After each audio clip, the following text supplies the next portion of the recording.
Hi, everyone. Thank you so much for joining me, Goddess Rhonda, and our beautiful Goddess Star for another Priestess View. We have just missed you so much, right, Goddess Star? Oh my goodness, when we don't see you guys or get to talk to you guys, I kid you not, we miss you guys very much. All of you, your names, everything. We look forward to to seeing you guys. Thank you so much.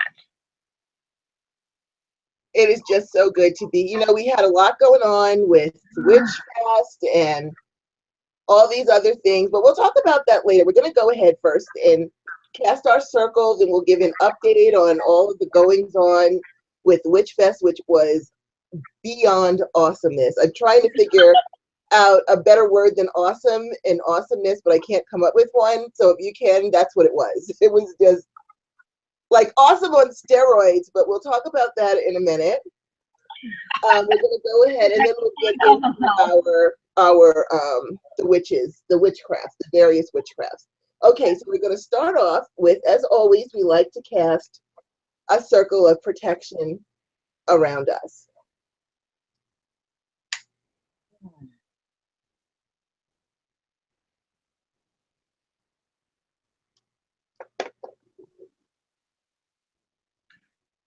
All hail, our lords and ladies of the East, our brothers and sisters, our brother and patron, the sacred element of air, namaste.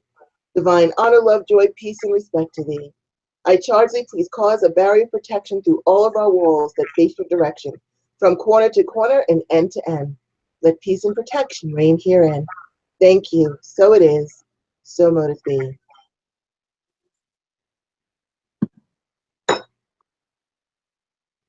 All hail our lords and ladies of the South, my brother and sisters, my brother and patron, the sacred element of fire. Namaste. Divine honor, love, joy, peace, and respect to thee. I charge you, please cause a barrier of protection to all of our walls that face your direction, from corner to corner and end to end. Let peace and protection reign herein. Thank you, and so it is. So mote it be. So it is. So mote it be. Dan kicks my butt with this. All hail, our lords and ladies of the West, our brothers and sisters, our sister and patron, the sacred element of water. Namaste. Divine honor, love, joy, peace, and respect to thee. I charge thee, please cause a barrier of protection through all of our walls that face your direction, from corner to corner and end to end. Let peace and protection reign herein. Thank you. So it is. So mote it be. So it is.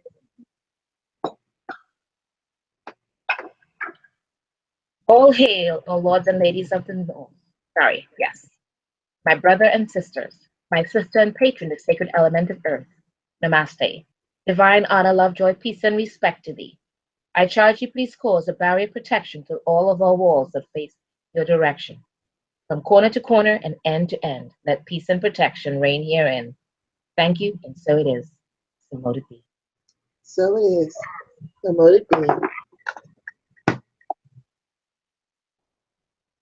And we now bring down the divine white light from the sacred source of all well-being and fill all of our spaces with peace and protection always. So it is. So mote it be. So it is. Yay! Really back. Guys, it really is. It is so good to be back. And I'm going to let Goddess Star, since the Witch Fest is her baby, I'm going to let her give you like the details, the lowdown, and what was going on, and the fabulous fun that we had. So give them an update, Goddess Star.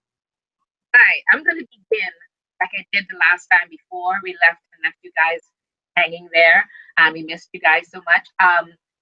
With the Witch Pride Parade, it began at Union Square, and we're going to do everything again next year, and make it even bigger and better.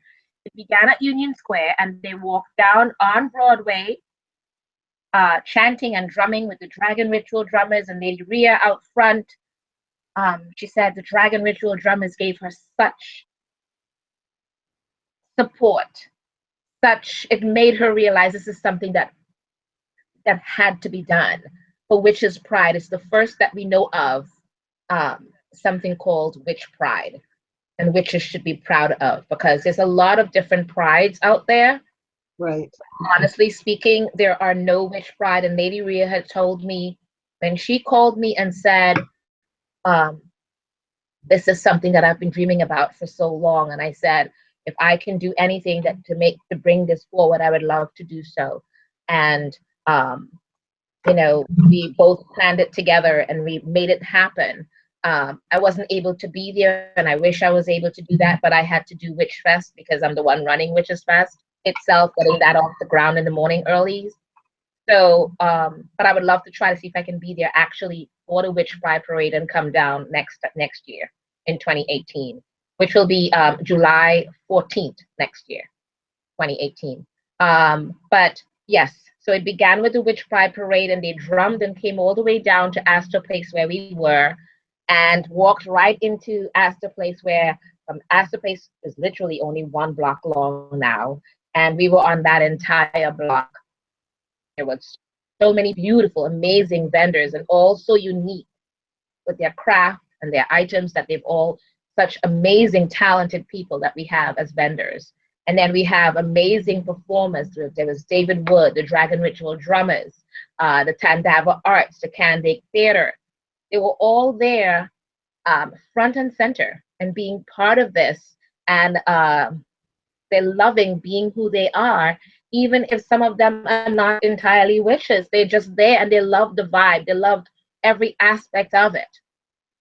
We literally, as I've heard you and others say, Goddess Rhonda, we literally create that realm for ourselves, of a magical realm that we create on that block. Yes. You know, we as time goes by, I know we have a little bit of protesters, but that's okay. Learned that we need to just ignore them and move on, because I think they just want attention and we're not going to give that to them. We're going to just move on and have a wonderful event. And that's what I saw, people moving on, having a great event. There were amazing workshops. I don't even know what amazing is the word that keeps coming up, right, Goddess? But Yes. there has to be a better word for it. We just don't know what it is. So we keep saying amazing. The workshops, the presenters, was such a long list of them. There was Judika, this is off the top of my head, and there were, I think, at least 15 of them. Judika Illis, Lilith Dorsey, Kwamran Taj, Goddess Rhonda, myself, so that I really don't forget us, Lady Rhea, let's see, Crystal Madison, Brian Kane. Oh my goodness, he did such a wonderful job. They came in, and Christian Day came in from New Orleans. Oh my goodness, it was such a pleasure. Down here, and oh, Christine Stevens, Dr. Maza, I don't know if Marlisa Maza, I don't want to say her name wrong. I just met her, but it was such a pleasure getting to know her. Literally, we had about 12 to 15 different presenters, and some that could not make it in, like Queen Mother, that wanted to make it in, but New Jersey Transit was against her not getting in, but she certainly gave it her try, her best try, and she'll be back here instead to continue with that, because she felt so bad that she was not able to make it. Both performing and presenting her wonderful comedic runes and everything that she created. So there was a lot that we brought forth for everyone, and those workshops were all free.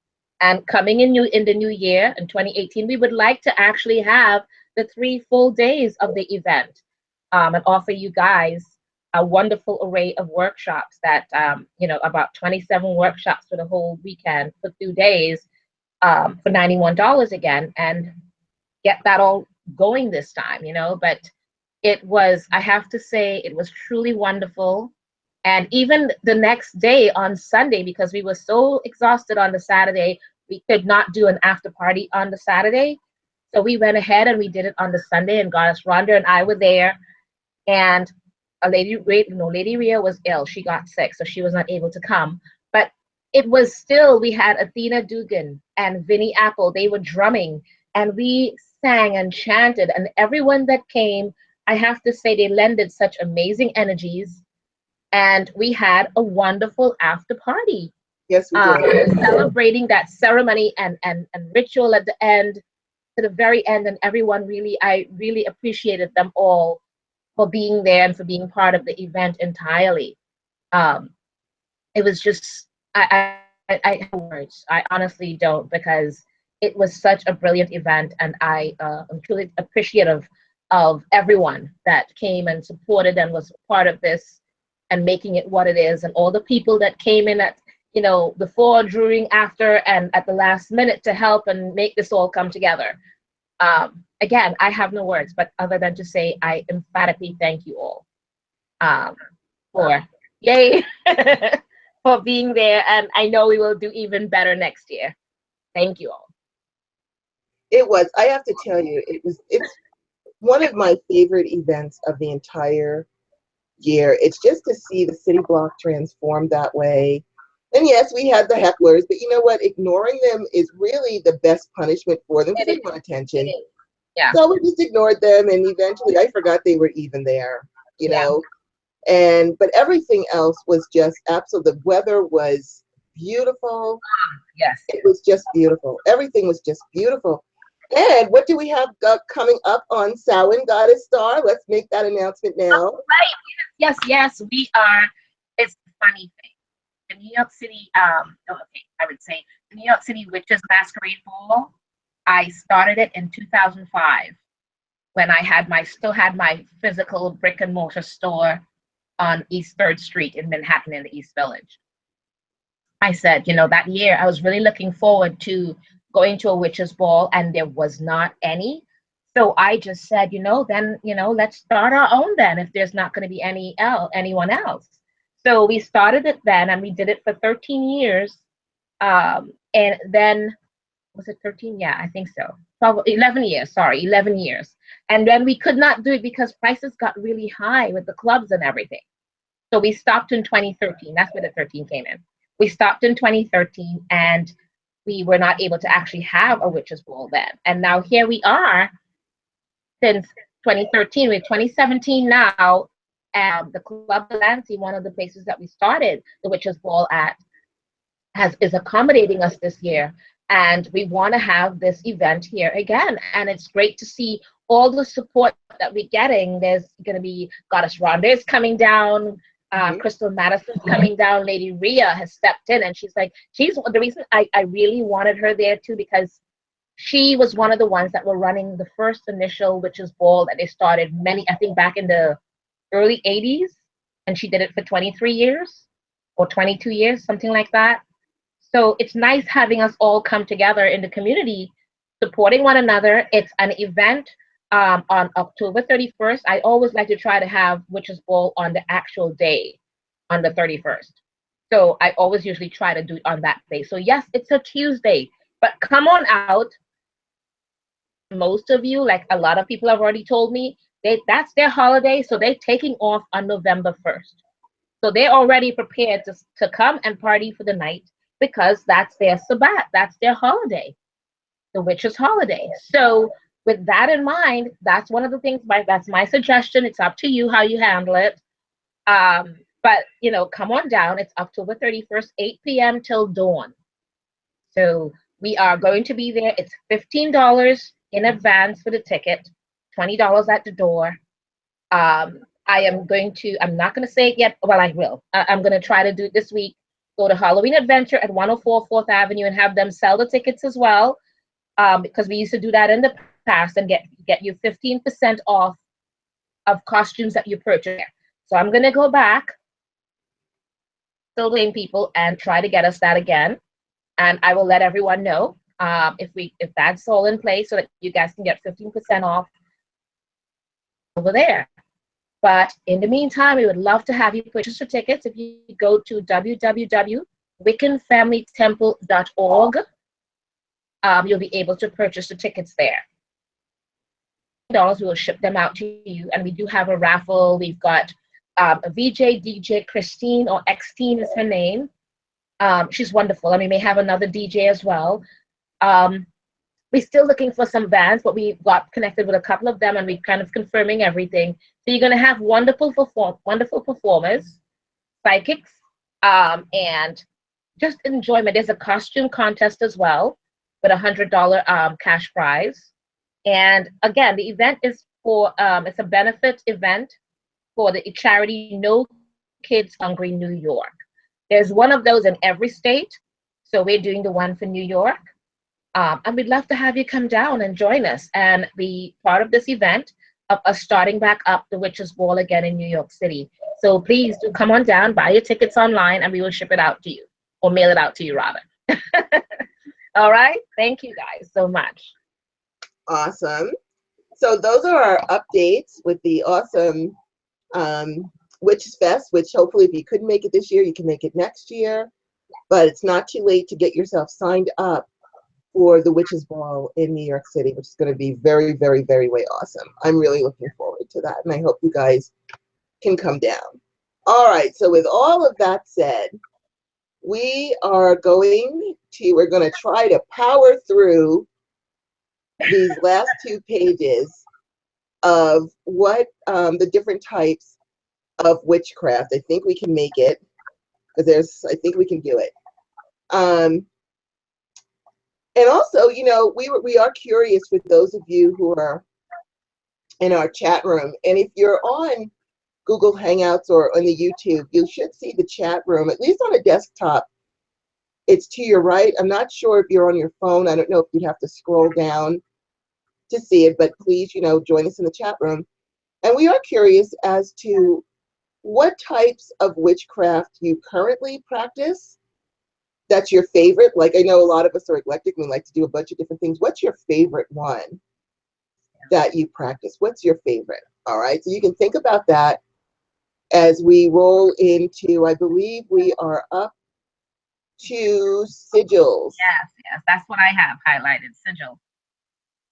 Awesome. All righty. So most of us, I think, we know what sigils are.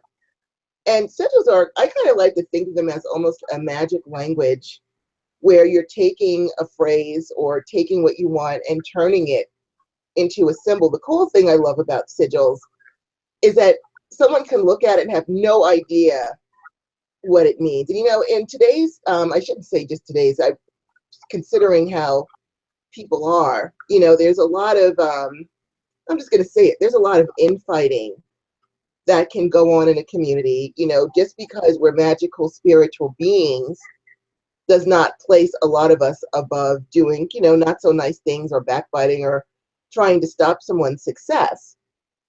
And so especially if you live in a space where there's other people or someone else can see the candle, you don't want people knowing what you're doing. You just don't want their energy even involved in what they're doing. So by creating a sigil, you can still have your intentions in it, and nobody knows what it means but you. It's like a very personal and private form of magic, and that's what I really like about it. It is totally custom to you, often used in sex magic, fire magic, putting it on the candles or putting your sexual orgasmic energies into it. And I personally love sigils, and even if you don't know how to create a sigil, which is really very simple actually, and you know, you could look it up if you don't know how to do it, but even I love putting symbols on things. Symbols, I know what they mean to me, but nobody else knows what it means. It's totally personal and private. And I've got a book here. I'm going to dig out some symbols. And while I do that, Goddess Star, why don't you give your take on sigils and what you think about them? Pretty much said. But a lot of the things people think about it. I'm sorry when anything like that. Oh, let me make sure. You know, I'm going to double check that everything's on mute. Pretty much said. Okay. It was on mute. It was not on mute. So I made sure it is. I'm still hearing a feedback. I don't hear anything. Okay, so maybe it's, I don't know. Mine is still saying it's on mute. Okay. All right. So it's all good. So I love working with sigils, whether it's on paper and burning it, or paper and putting under a candle, or actually taking that sigil and carving it on my candles, along with my birth sign and all of that. You know, think of a sigil similar to, you know, there's a symbol for everyone's birth sign, astrological sign. That sigil or that drawing that's there is considered. You can take that sigil and it represents your particular sign, astrological sign, and you can add that into any sigil that you want out there, depending on the spell that you're working with it, and it becomes personal to you. It is meant and directed more to you. And that's the good thing about a sigil. Anyone at any time can take a sigil. They alone knows what it means, whether they created one or whether they went and got one. Even if a person is looking at it, they would have to literally be standing next to a book and identifying every marking on it to realize what it is, because half the time they look so similar to other ones that people will not know what it's for.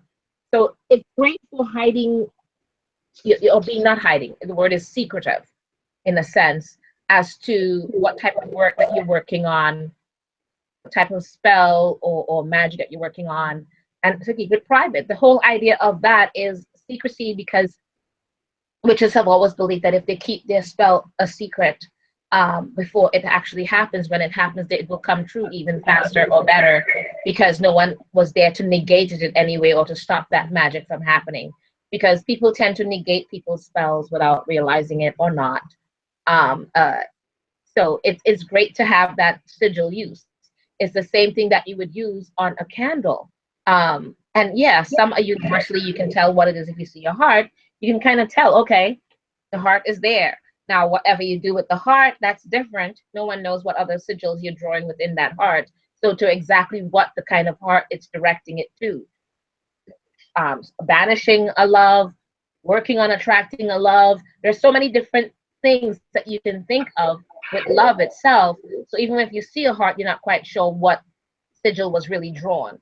So sigil magic is, to me, it's another old form of magic that has been around for a long time. Because I still think of, in the caveman days when they found in the caves all the different drawings and carvings on the inside, on the ground, and on the walls. I think of those as sigil magic. It meant something to them. We have to now that are committed to subject of interpretation as to what it is. Some people have said this is what it means, and they take it forward and they make it into whatever magic they want. Same as the Egyptian hieroglyphics and all the different things coming through that people use to create different sigil magic. So sigils to me can, depending on how much, if that's something that you are interested in, there are many books out there on it. One of them is a book, I believe it's written by Anna Riva, and I think it's called Sigil Magic. It's a red and white book. I have it somewhere over there. I'll probably have to try and get it for you guys in between. But yeah, there are many different sigil books, but that's one of the ones I recommend because it does have a lot of old the Solomon seals and different, square magic, all kinds of magic of sigils coming down through time. So there is a lot, and it depends on what it is that you're trying to do, because there are sigils for just about every type of thing. There's sigils, angelic sigils. There are the Theban magic sigils. There's the Seal of Solomon sigils. There are so many, and it all depends. And some are more powerful than some because, of course, there's more intricacy involved and more meanings behind some of them. So it all depends on where it's coming from and what it is that you're doing with it. And if you create your own personal sigil for a particular thing that you want to do, your power behind it is nonetheless not as is still as powerful as one that's ancient. It's just a matter of the oomph behind it and how you put that oomph behind it and your belief in yourself with it. I think that's about it with it for the sigils. What do you think, Goddess? Okay, well, I was just looking up one of my favorite books, I'm pretty sure I've shown this book here before, is and you can see I've got all my little things here. It's the Women's Dictionary of Symbols and Sacred Objects, and I use this a lot to put symbols on my candles for what it is that I just wanted to pull out just some example. I mean, this book it's got over 500 pages of symbols that you can use that are from all over the world, from everywhere. So one of them that I like is the Witch's Charm, which is this one.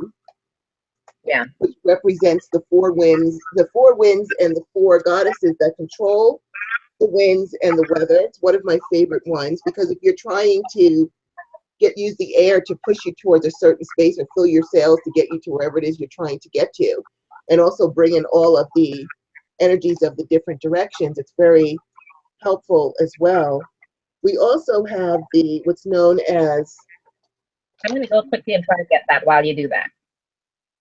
this one here on the side, hopefully you can see it good, is called the spell symbol. Now, what this symbol does is it's going to block any rivals that you may have, any magical rivals, or if there's another witch coming at you, this will block their energy, their adverse energies from getting to you. And so you can put that on your candle as well. And that is a runic charm used by Northern European magicians. And it will defend you from other people trying to come at you. So if you know that you've got a rival witch or someone who's coming at you, putting some bad mojo out there towards you, you can use this symbol to fix it. And that's this one right here. And I think I'm pretty sure you can get this on Amazon, the women's book, the Women's Dictionary of Symbols and Sacred Objects by Barbara Walker. And then another one that I like, and I marked it, here it is. One of my favorites also is the trident over here. Now, the trident, I like the trident because Neptune is one of my ruling planets. So of course, he carries the trident. It's also very strong in Hinduism, which I practice a lot of. But more importantly, the trident was actually originally, these 3 points represented a triple phallus symbol to go along with the triple goddess, to fertilize the triple goddess energy. So if you work within the triple goddess, you do fertility magic or sex magic, and you're working with triple goddess energy, you can use this to bring in the divine masculine to fertilize your intentions to bring you what you want. You know, it wasn't until I looked at this book that I found out that this was a triple phallus symbol. I just thought it was like something that, you know, Neptune had as a weapon, but it's actually the triple phallus that goes along with the triple goddess symbol to bring you some serious powers, put some real oomph into your magic. And so you can create your own sigils and symbols that you want, which are very powerful because they're custom to you and they represent what it is that you're trying to manifest for yourself. But there's also some very ancient symbols in here that can help you too with your magic. And I just love this book. It's got so many. It's just fascinating to look at it and read it and try all the different symbols and sigils that it contains. So once more, I highly recommend it. It's by Barbara Walker, and it's the Women's Dictionary of Symbols and Sacred Objects. And I really also like that they give, because I like history, I like knowing the historical references and how it was originally used, because that's very important. I'm a very old school person, so I like to know how everything was used originally. What was the original intent of this? And this is just a huge book of knowledge to find out what were the original intents with a lot of the symbols that we use and how they were used back in the olden days. Because if you use something with its original intent, that intent is already in there. It's already a part of the symbol. So now you're adding your own to it. It can only enhance and magnify it. So anyway, I just wanted to bring that up. I know we've got a million other things to look at, but I wanted to show you that book again because it is a wealth, if nothing else, it is a wealth of historical information about just about every kind of symbol. Every symbol that is out there is in there. In fact, there was a symbol a while ago. I kept dreaming and seeing a symbol of a pyramid with an eye in it. Like you see on a dollar bill, you have the pyramid with the eye in it. And I was like, well, what is the original reference to that? And I searched the internet, which sadly, I admit, sometimes I rely too heavily on technology instead of doing things the olden ways and just looking it up in a book. But anyway, I searched and searched. All I could find were Masonic references, references to the Illuminati, You know, there were some Egyptian references, but nothing told me what the heck does this really mean? Where did this come from? What does it mean? And then one day I'm like, well, wait a minute, maybe it's in my book. There it was in my book here. And what the actual symbol of the Egyptian with the eye in it, it's the symbol of the god is awakening. You're awakening that god and goddess within you, or if it's a deity that you're trying to bring out, it's about a sleeping god who awakens.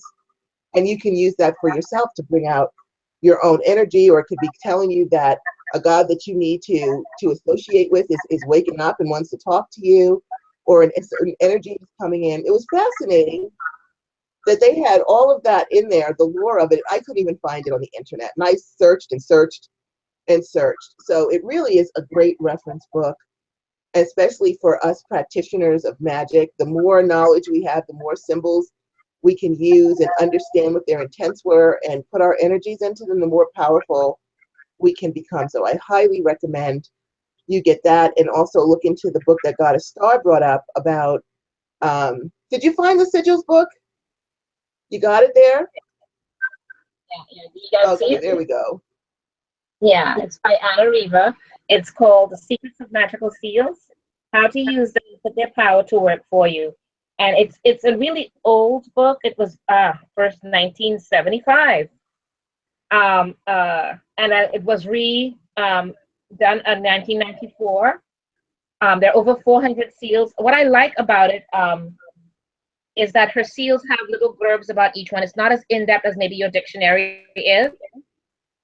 I find certain things that would help one another. It has voodoo veves, squares of the Abramelin, Solomon seals, the light spirits, the dark spirits, angelic seals, you name it, it's in here. And how to work with them, and how to use them. The different magic sigils from around the world. Let's use Egyptian symbols, Japanese, Islamic, all of them, and how to use them and how to work with them. And I find that I've worked a lot with them over the years with depending on different ones. So give it a try and see what you guys think of it. And let me know. I would love to find out. Awesomeness. All right. So, excuse me, what have we got next? Okay, we've got art and craft. Witchcraft that can be worked through arts and crafts, simply put. One may in magic in creative activities such as painting, drawing, building, cutting, creating, any of those things.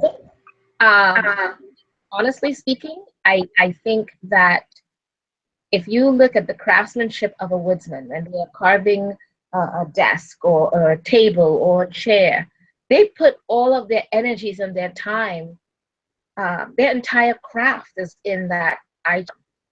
And a lot of times you feel their love, and a lot of times I've spoken to a few of them that are craftsmen like that or craftswomen like that.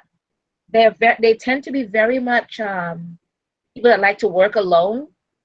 They don't necessarily have a lot of friends. They're not very sociable. And instead, they take all of that energies, all of that love, all of that everything, and they imbue them into their work. Their love and everything, all of the craftsmanship, you feel actually when you run your hands along some of their craft, you can actually feel the love of the creation of this, of whatever it is that they've done. I've spoken to a few of them, and you can tell they're very insular people. They're very they're not very sociable in that sense. So they say instead they take all of that and they put it into their work. And I'm always amazed at what they produce, because and everything to them is very personal. If you don't like it, or you treat it in a particular way, it's almost like if you're doing that to them. That's how much of themselves they put into that work.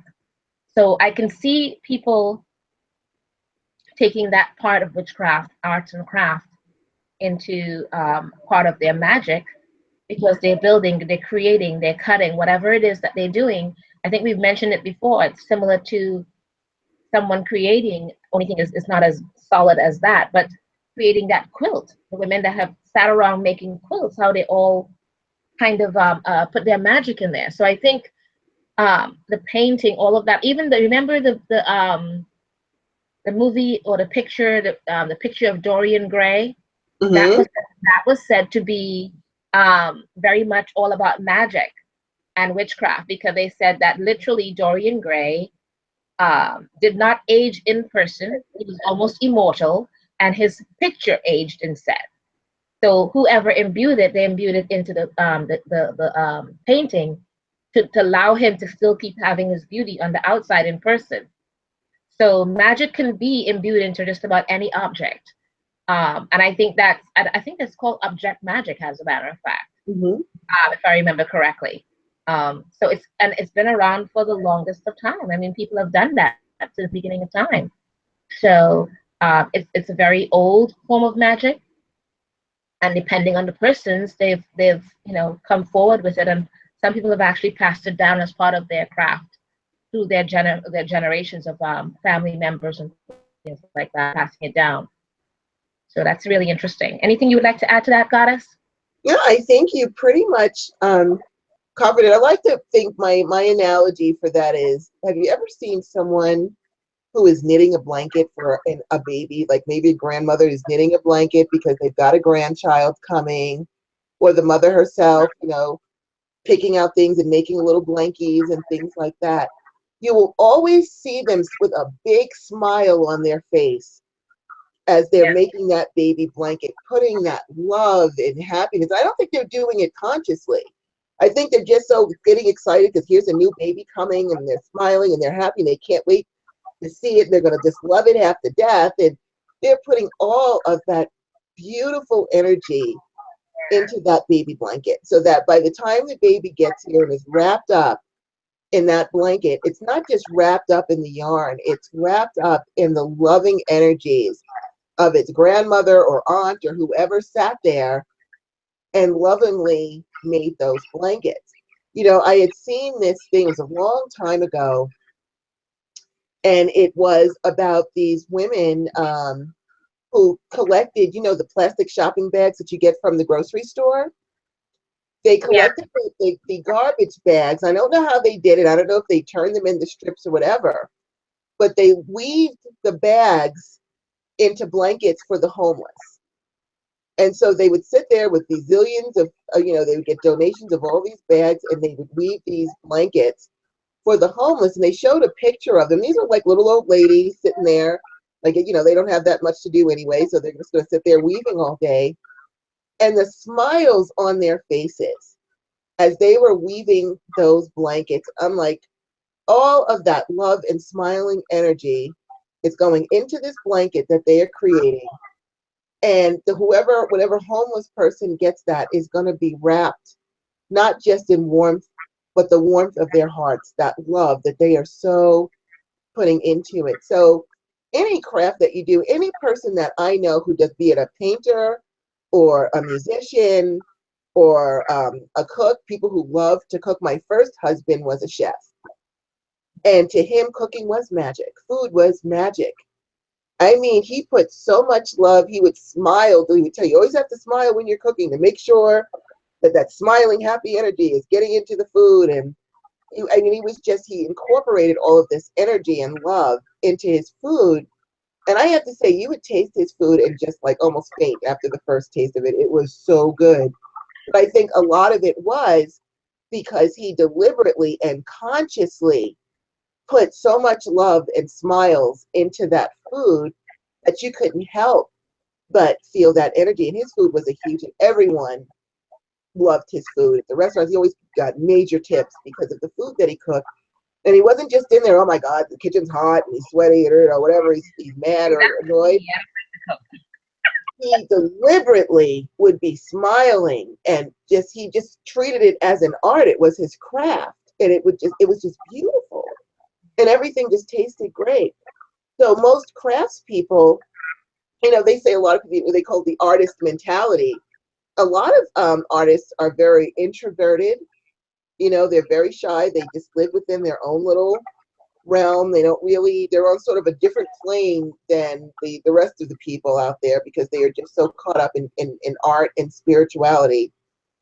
But they, as Goddess Star said, they put that love, that emotion, whatever it is they're feeling, into their work. And it doesn't necessarily have to be happy thoughts. I know an artist, and she's just a fabulous artist. She does henna art, sketch art, paintings, and she also has a physical challenge. I don't know what it's called, but her bones are like collapsing on themselves. You know, she's a young woman and she's always in pain.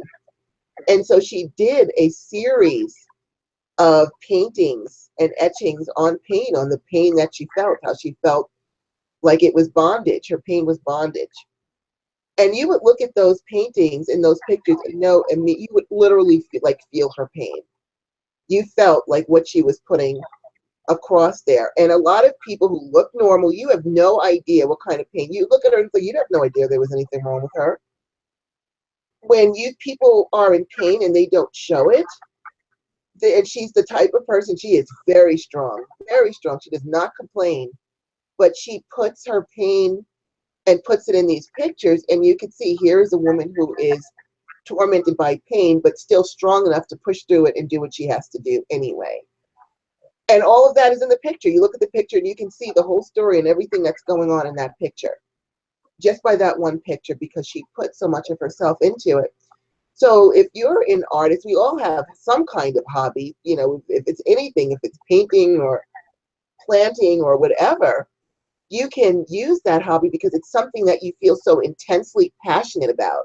And it's that passion that also makes our magic work.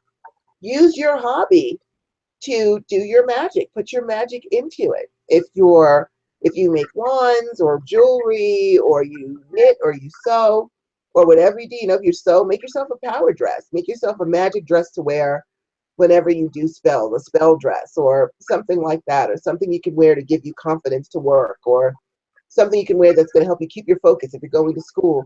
There's so many ways to use your hobbies and incorporate the magic into them. And so I'm a big believer in that, you know, putting my energies into everything that I do with my crafts and things like that. And so, you know, you guys can do the same, but it is an excellent way because you're already passionate about what you're doing. You've already got that emotion, and that is a key component in magic, is the passion and the emotion. You know, you're not just gonna, you know, speak a spell. Okay, so I'm doing this prosperity spell and I'm hoping to get, you know, I want $300 or whatever it is, you know, with no emotions, no nothing. You're just saying the word. You have to put some oomph in that. Put your emotions, your passion into it. And since you're already passionate about your craft or your hobbies, then go ahead and do it. And a lot of us, and I know this is probably, you've run into plenty of people like this too, Goddess Star. I often ask my clients, what are your hobbies? What is it that you like to do? Because they're like, well, how do I manifest something? And I'll say, well, what are your hobbies? What is it that you like to do? So I can tell them how to do, to incorporate it into what they're doing. And I will find that a good, at least 60 to 70% of adults, the younger kids, the younger people, may still be involved with whatever it is they are doing. But the older ones will say, well, you know, when I was younger, I loved painting, or I loved dancing, or I went, you know, I do tap dancing, or, you know, I used to sew, or I used to knit. And I said, why aren't you doing those things anymore? Well, I don't have the time, and blah, blah, blah. A lot of older people, they let their crafts and their art just fall to the side. And I'm always like, if you were a painter, the first thing you're going to do is you're going to go home, you're going to stop at the store, and you're going to get some new paintbrushes and some new paints, and you're going to start painting again. And you're going to use that because that is your outlet. That's the outlet for your emotions, the outlet for your passions. Don't let that go, because it is a huge, powerful, and valuable tool that you can use to pretty much get what you want, because you've already got the emotions into it, and you're putting the colors of what they mean to you. There's so much, you're literally weaving the energies together of emotions and spirituality and the physical components, and creating something that's going to be a magnet for what you want. So for those of you out there who used to, when you were in your 20s, you used to do paint or used to dance, you know, dancing is a form of magic. Tap dancing is a form of magic. Belly dancing is a form of magic. It's weaving energies through the magic of music. Those musical notes also have a lot of energies to them themselves. So if you used to do a craft when you were younger and you're like, well, life got in the way and now I have kids and blah, blah, blah, it's no excuse. You need to find like 15, 20 minutes to yourself. You owe it to yourself to pick up your hobby again and utilize it, not only just to get what you want, but also to help you to relax, to rest, rejuvenate, because we have to do that too. I feel like I went off on a whole tangent there. Sorry, it's like, it seems like I was preaching just now. I actually want to add one thing to that. Again, I'm going to things I remember, because two things. Look up a movie called Simply Irresistible with Sarah Michelle Gellar. As you were saying that about the crafts and how things are all imbued with their emotions and everything, that movie is all about she being a witch and not knowing it, as well as her mom passed down this restaurant and she did not realize that she knew how to cook. And she took the recipes, and everything in her recipes and whatever she was doing was based on her emotions. So literally her sous chef would be saying, please keep smiling, doing whatever it is. Everything that she made, and the people would be sitting there going, whatever emotion she was in, they'll be like, or if she was crying, they're crying and they're eating and they're enjoying it, but they're crying and different things, So it was really interesting movie. You would find it fun and everything, but it's a witchcraft movie kind of a thing. There's that one. And when we were doing the after party, if you remember, Goddess, as much as I'm in my knees and the lupus and all of that and the pain, remember I was dancing as much as my knee will allow me to. And I was actually surprised I was able to be so, to move about as much as I did. I felt it afterwards, but at the time, my knees and my legs just took off because my things I love. So when I hear the music and everything else, my body just takes over, and I was dancing. And you would not even think, gee, she has lupus, or that both knees replaced and all, because I was going. Oh my goddess, what the hell did I do? But at the time, it's just that whole thing that it takes over, Don't allow anything to hold you back. If that's what you used to dance and you can't now, sit down and do the seat down. Whatever you have to do, let the body moving. Let the body move. I mean, we all got up as much as we were in pain and whatever else. And that drum was going with Vivi and Athena, and we were like, and it was fun. It was such a magical time, and we have to create ourselves. And we have to find that thing that gives us that extra bit of oomph, that extra bit of love and care and happiness. Find your happiness. That a lot of times, especially when a lot of people are looking for love and money, you would find that happiness that you found will help you garner money and that love more if you do that. Just work it all in all together. Just letting everybody know. Alrighty, yeah, we kind of went off on a tangent there, but I wanted them to know that because it was really fun. I'm gonna actually watch. I'm gonna look that movie. I'm hoping it's on Netflix because I haven't. It's such a. Awesome. I had it. I looked at it there as I was hearing you do it. I looked at the movie directly, and I'm looking at it from Blockbuster. It's on VHS. It might be on DVD now. I don't know, but it's such an interesting movie. Everything on that movie. Her mom was a witch and she did not know it.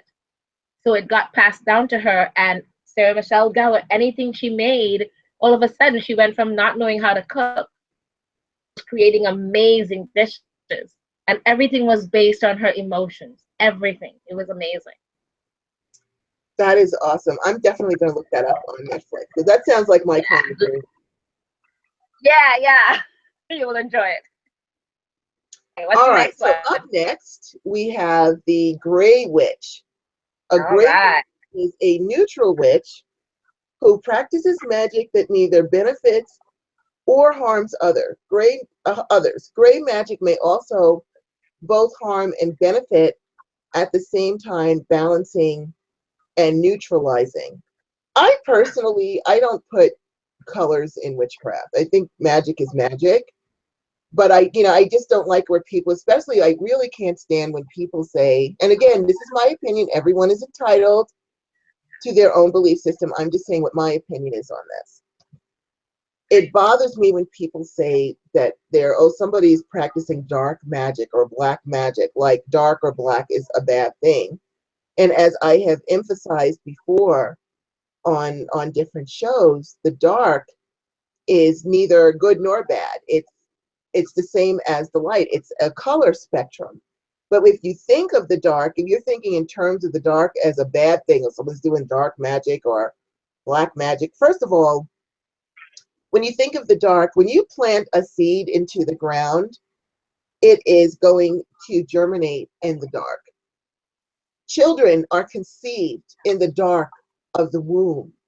The dark is a beautiful place for you to plant and grow and nurture something. So by shying away from it because they're like, oh, it's dark and it's black, and associating that negative emotion with those colors, you are really cutting yourself off from an extremely powerful form of magic and energy by doing that. Now, if you want to say you don't want to deal with witches who do bad magic or harmful magic, that's okay. You can, use those words, because those words, represent maybe the outcome of what it is that they're doing. If they're doing something that's harmful to you or your family or whoever, and you say, well, I don't want to do harmful magic or magic that hurts anybody. But I can't stand it when someone says, well, they're practicing black magic against me. Well, you're putting a negative connotation on something that to me is extremely powerful, extremely powerful. And so I really, I don't like to put colors into it, neutral. I don't even know if I agree with neutral magic, like something that doesn't harm anyone or benefit anyone. I'll be honest, I don't get it. I'm going to tell you the truth. I don't get that. Like, what kind of magic then are you doing? If it's not going to benefit you or anybody else, what are you doing? I don't get that. And also for those who say, well, and Goddess Star and I have talked about this a million times, I know, but I'm just going to bring it up again for the umpteenth time. There is no such thing as doing magic without personal gain. There's no, you can't do it.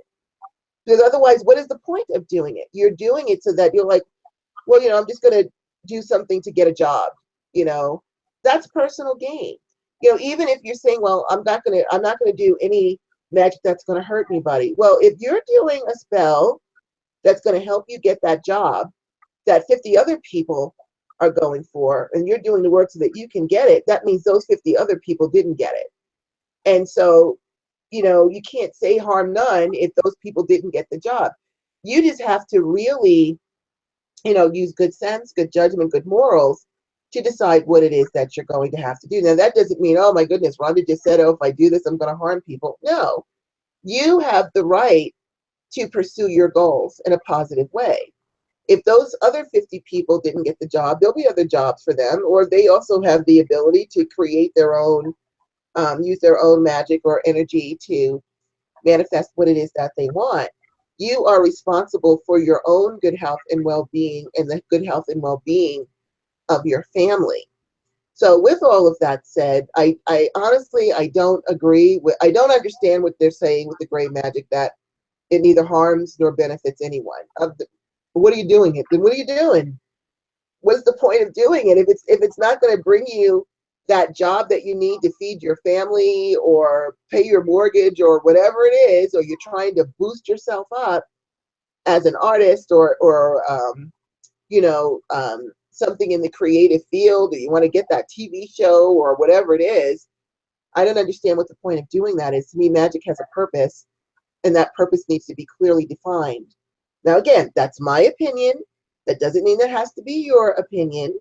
I am just saying that I get very aggravated when I hear people say, well, they're doing black magic or dark magic over there. Well, I happen to find that black magic, in my definition, is an awesome thing, as is working with the dark and working within the dark realm. You know, we like to think, and I think a lot of that also has to do with Christianity in some form of way, or one of the bigger other religions, where when they think in terms of hell under the ground and darkness, you know, people of the underground and the dark and blah, blah, blah, blah, blah. You know, the lords and ladies of the dark in the underworld are not all evil and bad. They're just people who live in a different, the realm is just, the dark realm is just a different realm. That's all it is. And they've got good people the same way that there are plenty of good witches that will call themselves that are just as mean and nasty as snakes. Then, but they'll put their little hats on and say, yep, I'm a white witch, and you know, I do this, I do white magic, and they are just as mean as you can imagine. And meanwhile, you could see another kind of witch, and you might see them, you know, they might wear all black and wear the black around their eyes and have black nail polish. They could be the sweetest people you have ever met in your entire life. So I also feel like it's almost a form of discrimination. But more importantly, you are really, if you believe that, you know, the dark and black realm is evil or bad, you have seriously just cut yourself off from a very positive and beautiful form of creation magic, because it's all created in the dark. Even the cosmos came out of the dark. Everything comes from the dark and then grows into the light. So that's my take on it. I'm going to just flat out say I don't understand doing magic that doesn't benefit or do anything for anybody. I don't get it. And so what do you think about that, Goddess Star? I'm really and I'm like, none of that makes sense to me, because I do not view gray magic that way, as if you want to say a color. And I agree with you when people say black magic or black witchcraft or anything like that. I honestly see it as another racial issue thing going on. I'm going to tell you that, because just like how they view black people and white people and different things, and even when you people saying cleansing and healing and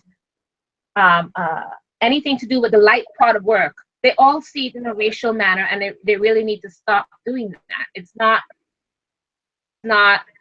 magic, as you said, has no color, but if you want to give it a color in terms of what people practice, individual practices, I see it as, if you want to call it dark magic, as in a bad way.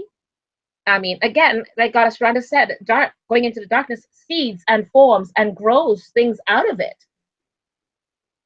Makes it get that way in the first place. So I have no words for it as to where they got that from. And I listen to it, and I see people on Facebook say a lot, and I'm sitting here going, okay, I'm gonna walk away. I'm not gonna say anything. Their ignorance is just not bliss. It's just not. So I watch all of that happening and I walk away. One of the things I have seen people, I've never seen gray witchcraft described like this, as neutral, if that makes sense. But what I have seen in terms of what people call gray, it's either gray, dark, or white, or if they want to call it light magic, whatever, if they want to give it a color. And light magic, and I've read many books on people, and do tend to stay away from what you'll call black magic per se, because they say it's also a race color thing too. And some of the white authors have said that on witchcraft, and they would describe it. And I think I like what I forgot, is it Eden McCrae? She wrote that whole Forbidden Witch, witchcraft, a whole witchcraft series. That's really awesome books. Nice books, really nice ones. And what she described it as, the white or white witches are the ones that practice only witchcraft that does good only and nothing else. And they don't see a difference in protecting themselves with as strong and a powerful a magic as possible. Only practice it this way, whether or not they get hurt, protecting themselves properly. Okay, that's what I see the white one. Then the dark magics are the people supposedly that are only practicing for bad and to harm. And then there are the gray witches, which I always say, if anything, I'm a gray witch, because I'm the person that would sit there in the middle. We're not neutral, nothing neutral about it. It's all Right. about me with whatever it is, or I need to do whatever it is. I am going to use my magic. And if that, and my magic is magic, it has nothing to do with color. And if that is considered gray magic, then more power to me. I'm doing the gray magic. Right. I'd be the first one to tell you, my child or anyone that I consider, especially kids, I will use whatever god awful magic I can think of to get your ass, to make your ass get in jail, strung up, whatever else I have to do to it. Okay, I will do whatever my means are at my disposal to make sure that you pay. So I'm a gray witch then, because I will use everything at my disposal to defend, protect, and do what I have to do. You know, it's straight up. And you're not going to sit there and go. You're not going to go to a gunfight. That would be idiotic. Right. Gunfight, your ass, and you're dead, and you're sitting there with a knife in your hand. Really? No. You will show up with a gun to a gunfight. You know, you got to do, or you will show up with a gun, period, to any kind of fight, because you're like, I'm coming out with full guns blazing. Throw anything you want, I'm ready for you. That's just the way I see it. Now, that's the way I know a gray witch is supposed to be. And is that they wrote, I'm not sure if they knew what they were saying, because it doesn't make sense. It makes no sense. It does not make any sense to me. What you're saying against makes perfect sense. What you just said makes perfect sense. You know, don't start nothing, won't be nothing. If you come at me, I'm going to come at you back. But for the most part, I'm just trying to maintain and do what I need to do for myself and my family. Exactly. You know, and the only time I would see myself, you know, is if you defile kids or in any way pick upon the weaker than you, then I'm sorry. Mm-hmm. Protection comes out of you.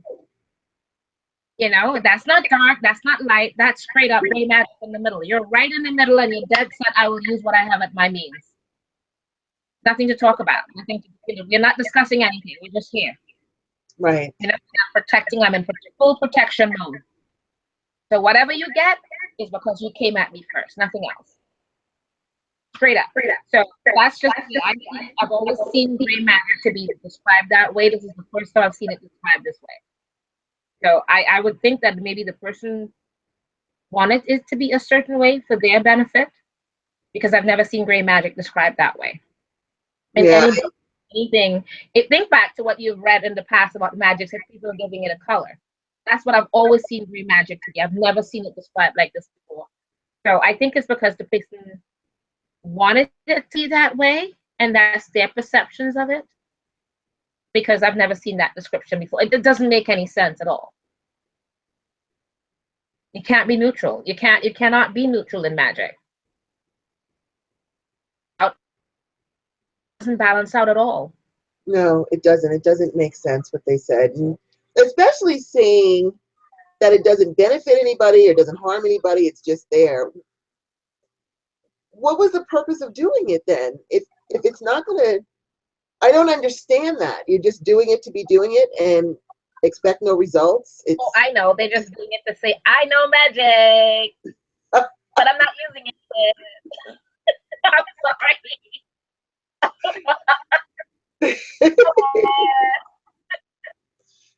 I don't know. I don't get it, but let's move on.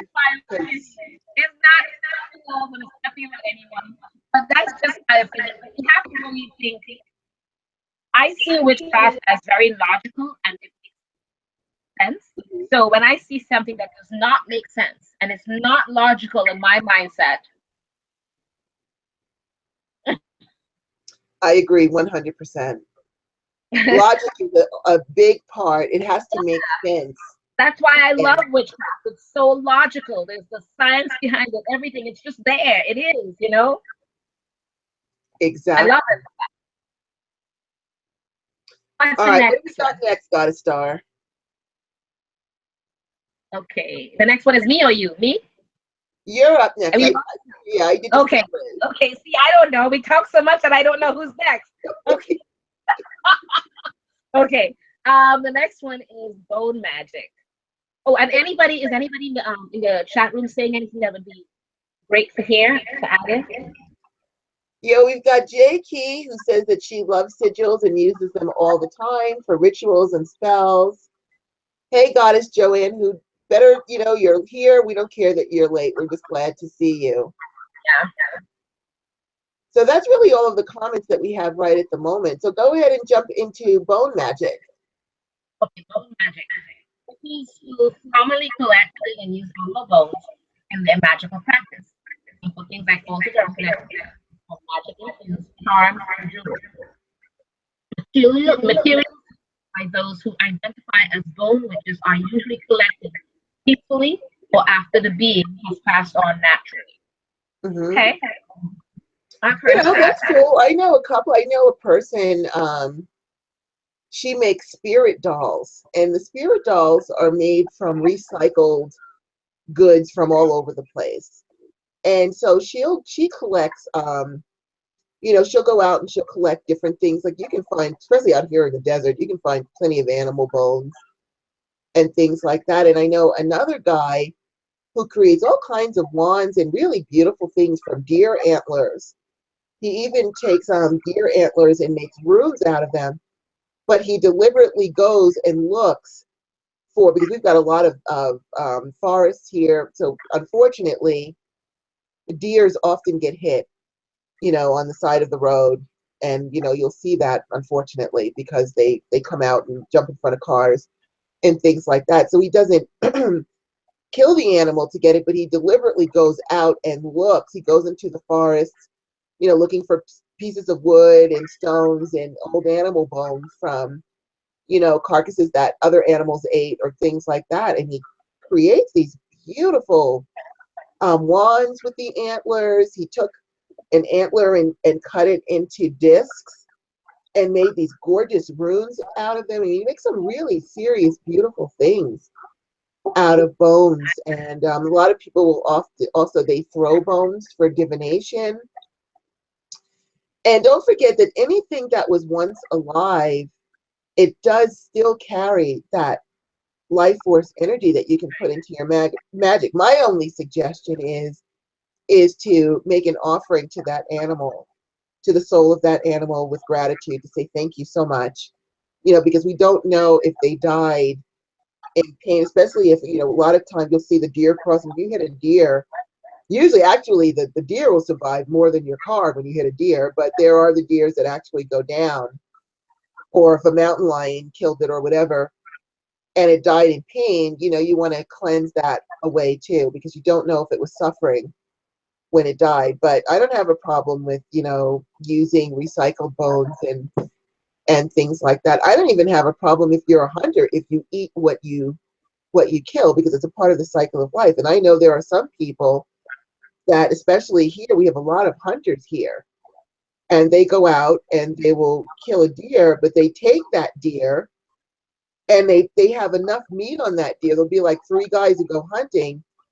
That deer will feed their families for the entire winter. They take it to someone to professionally butcher it, and they have their freezers, for people who don't have money for food. I don't care, I understand there are a lot of animal lovers out there and all that, but you have to also understand the cycle of life. And if people are using what they're eating, to save money because they need to feed their family, I don't have a problem with that.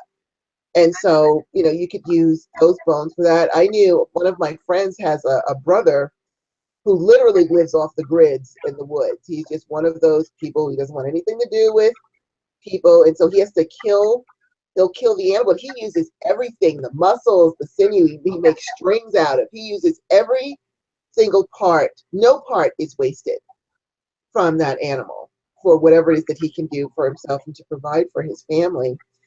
And so, there's a lot of things that you can do with bones.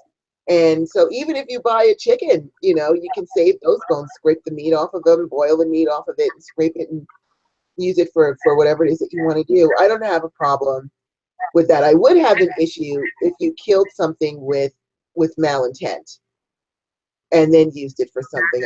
I wouldn't want to harm something for nothing. But if it's a part of the cycle of life and you need to feed your family, or you're using old bones that you found from road accidents or from the leftovers of another animal feasting on it, I have no problem with that. What do you think, Goddess Star? I absolutely wholeheartedly. I have actually repetitive practices that I would recommend to have what I needed a predator bone for a client of bone was a predator being cursed for the snake, and I needed a predator bone that would be able to and all the different things. You um, uh, you would either use an eagle or eagle feather or the bones of a coyote or any kind of predator type animal that naturally was done and they cleanse it and everything already. A ritual to intertwine with it to help protect that person. Mm-hmm. Anything that was alive can be used with any type of magic. If you remember back when we went to Hexfest, I think that was when Christian Day told us about Robert. Remember Robert? Sure. Robert was an actual human skull that was, I forgot how he got it, but when he went into the store or whatever it was, it spoke to him in the sense of it told him that his name was Robert.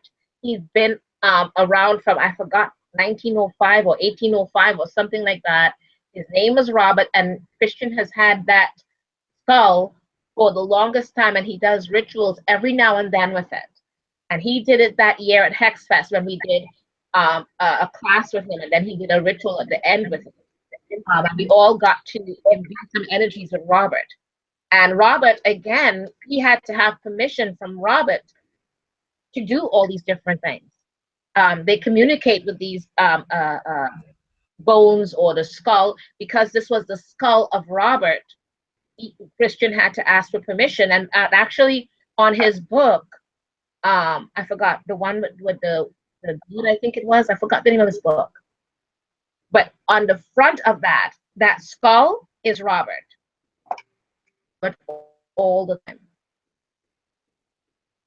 Using to or working with bones, whether permission wise or because it's died naturally in one or the natural cycle of life, I'm totally open to all of that because it's just natural. It's just life. My son has his athame was the bones of an alligator when we were in New Orleans. He got that bone and he saw it and he said, "Mom, that's my athame," and that was it. So he got that and he used that and he's always had that as his athame. Again, it's the bone from an alligator, and there's a lot of them that die because they're on the bayou there, rides and everything. So of course they had to go through a whole cycle of life, death, rebirth, all of that, and got it there, and that was his athame. So there are many things that you can use and work with bones for. People of the different traditions throw the bones, and they read the bones as it's thrown. Mm-hmm. Or similar to runes and different things that they throw. There are many things that you can do with bones, and I agree with it wholeheartedly. Again, that's just my personal opinion. Many would have different opinions of it because just like there are vegans and non-vegans, and part of it with the bones is also part of the things with vegans as well. So again, it's just my opinion. I'm definitely a person who eats both meat and veg. I love both. So, and I respect all life, whether it's, to me, there are a little bit with the vegan and other parts with it. I have to say, respect animals only and not respect the vegetation and the life because that has life too. Or not the vegetables, the plants, all of that has life too. They provide life to us as oxygen and all of that. So it's all around. One, whether you're saying you're harming one and not harming the other, you're harming all of it if that's the case. And you have to respect all of it. So whatever blessings that you're giving in terms of the animals, you're supposed to do that as well for the vegetation, the plants, and all of that around. Okay? But again, that's just my opinion. What do you think, Goddess? I am right there with you, and hey, much respect to vegans. That's your thing, and I actually love the different kind of vegan foods. I love food. Period. I love food too. But vegan food is good too. But it does bother me that as much as I love animals, I'm an animal lover. I'm an animal mommy. But we also have to respect the plants as well. We talk about cruelty to animals, but just, you're ripping a plant out of the ground, out by the root, and you're chopping it up and peeling it and things like that. Just because a carrot can't say ouch doesn't mean that it's not in pain. And there are studies done that shows how plants feel emotions. They feel fear. If you talk to them soothingly and lovingly, they'll grow. If you scream and yell at them or abuse them, they'll wither. And so I believe in respecting all life, but I also have to respect the cycle of life as well. Unless you're planning on living on air and just breathing air to survive, something's going to get hurt if you're going to eat. And what the point of it is to be respectful and show gratitude, make an offering or send a blessing to that soul, animal, plant, whatever it is that you're eating. That's what I do. My opinion. Everyone else. And I say thank you a lot. That's why even when we say the blessing of the cake and ale at ritual, we say we're thanking all the beings, the plants, animals, all of it that help provide it, because it's a recycled thing. It's all of it. We cannot just say we respect only one sentient being and not the other. Right. All around. Again, it's just my opinion. Okay. All right. So what we have up next is we have lunar magic, one who works with, honors the moon and its energy in phases. This type of witch is also one to favor casting magic during the night hours rather than during the day. I think most of us are lunar witches. We're solar witches too. I do spells in the day and the night, but certainly I do definitely work with the moon. I love actually working with the waning moon because it helps me to get rid of things that need to go. Sometimes I know I need to get rid of something, but I may not want to. And so I can even use the waning moon to help me to gradually take that thing away and help me to reach acceptance.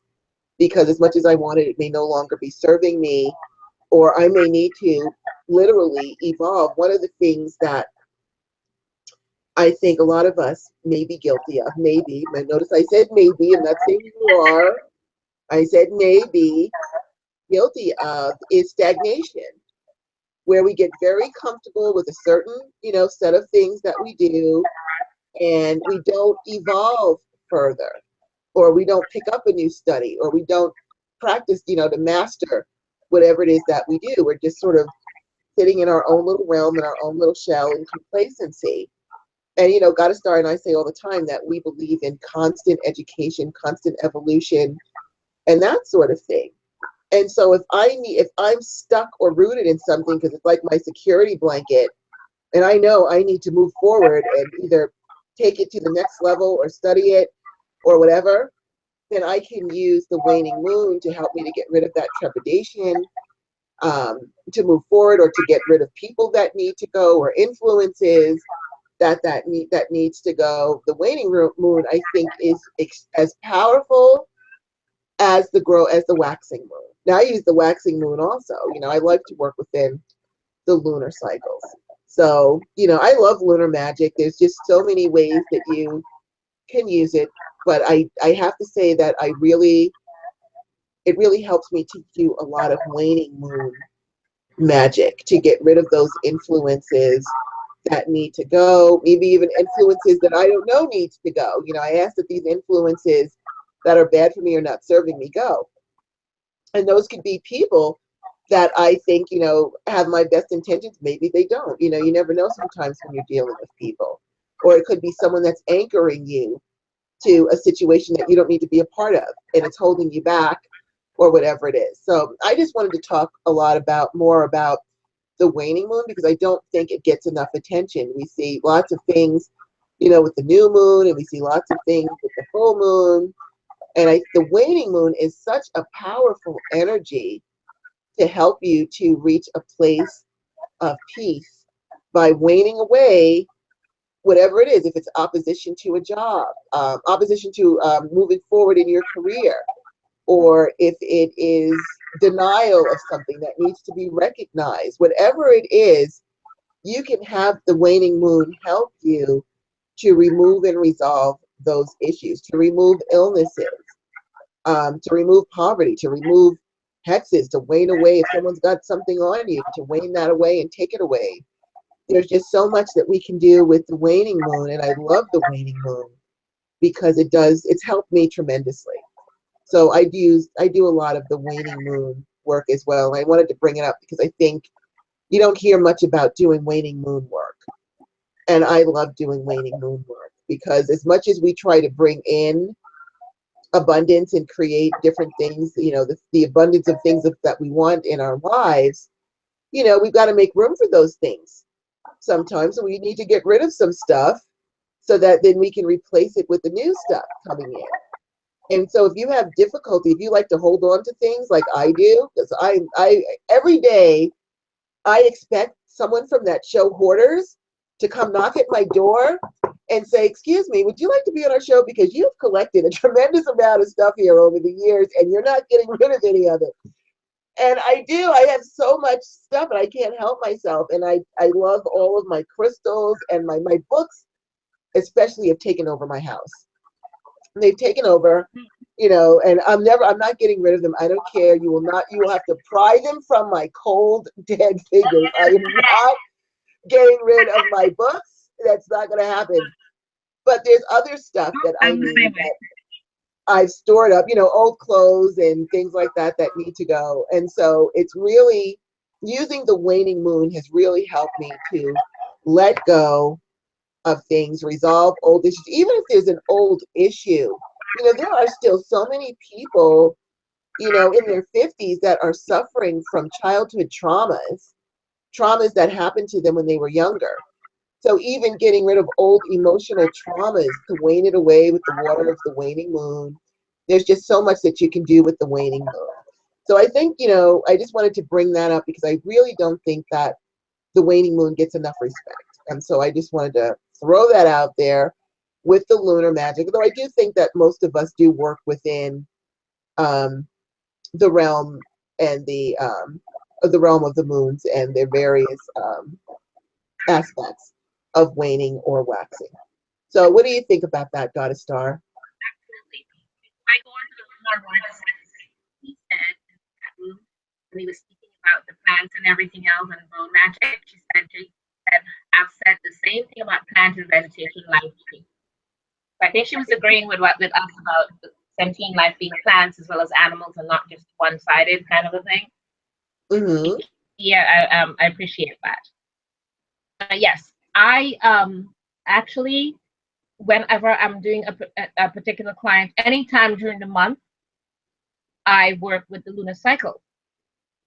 I would say to them, what time of the phase are we in right now? And based on what phase we're in, depending on what they're asking me for, to create that candle for spell work, I created around the phase of the moon. And I simply say to them, this is how you word it because of this particular type of the moon that we're in. So it could be for love. They want to bring love into their lives. And like you said, they're always using that full moon. Oh, I have to wait till the full moon. And I've said this before. No, you don't. Whatever that moon is in, if it's in the waning, then you will use that moon and word it in the sense, I will remove all that is obstructing or blocking me from receiving that right person into my life.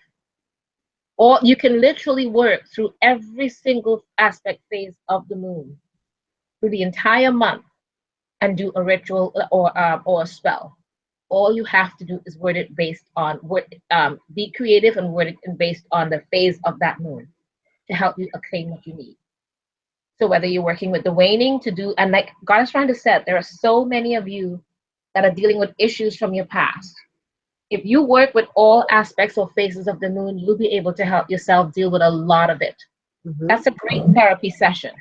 Working with the phases of the moon to do the therapy for yourself to help heal yourself mentally as well as physically, and your life into a better, more bright future for yourself. Mm-hmm. So to me, the Luna, any kind of Luna work, I love Luna work. So to be creative witches, and that's what you're meant to be. You're not supposed to be linear. You're not supposed to be one-dimensional. You are supposed to be a witch, a whole figure, a whole of everything. All right. So again, whatever opinions you're giving is just our opinions of it. Practice your magic. We're just giving you suggestions because, again, to us, magic and witchcraft is very logical. Logic on it. Okay. Awesomeness. All right. What have we got next? I think it's your turn, Goddess Star, but I have no idea.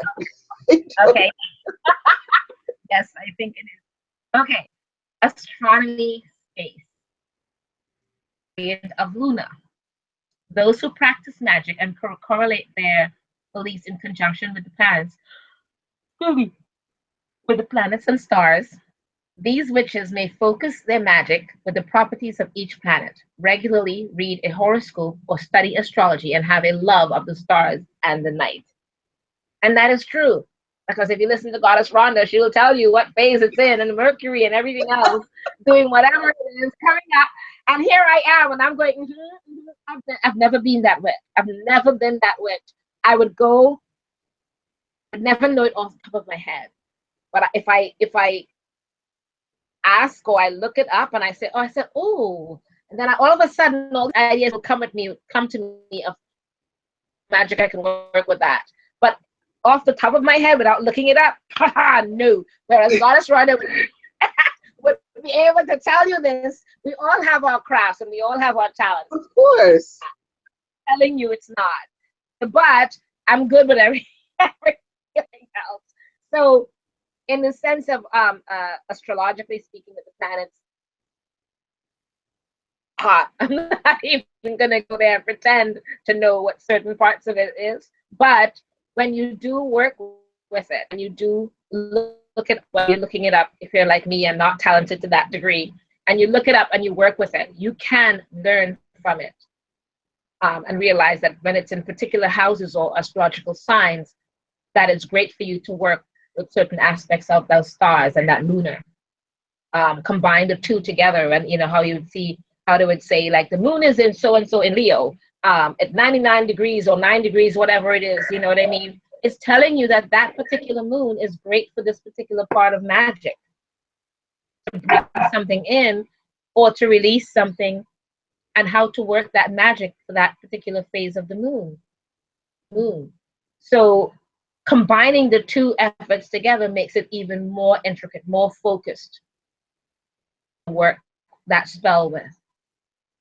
Even if you don't have that talent of knowing it off the bat and you could look it up, learn to put the whole thing together for your magic.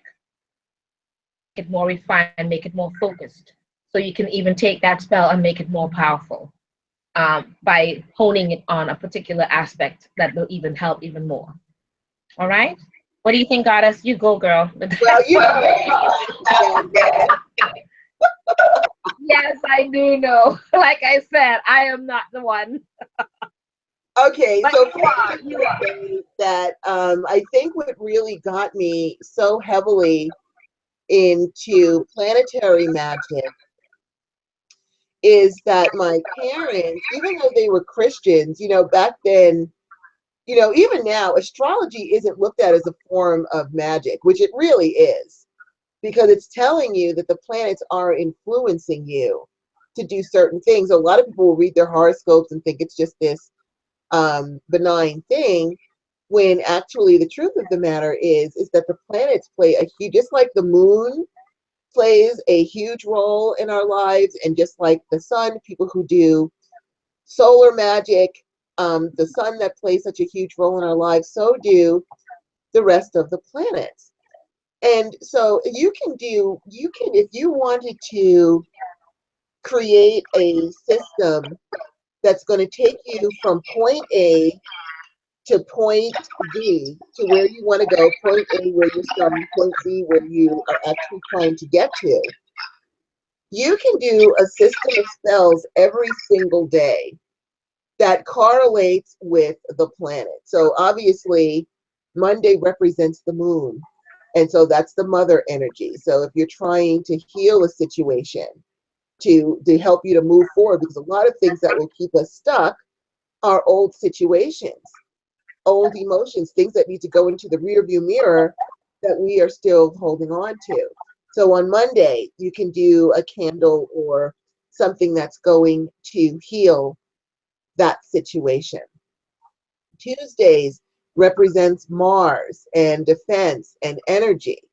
Mars can give you that energy to push through to get what it is that you want. It's very aggressive energy. Or if you need it to defend you, like let's say Monday you used it to heal a situation and you don't want that situation to come back. We've got Mars there to defend you from that situation to come back and to fuel you with that energy, that life force energy that you need to move forward with that aspect of your spell, to put the energy now. And now that you've healed whatever it was that was holding you back, now you're ready. Mars also represents Aries, which is the beginning of the zodiac. So when you're starting your spell, once you heal it with the moon, it's excellent to then start it on Tuesdays, which represents Mars, and that beginning energy of getting the life force up and ready to run that marathon of whatever it is that you're trying to do.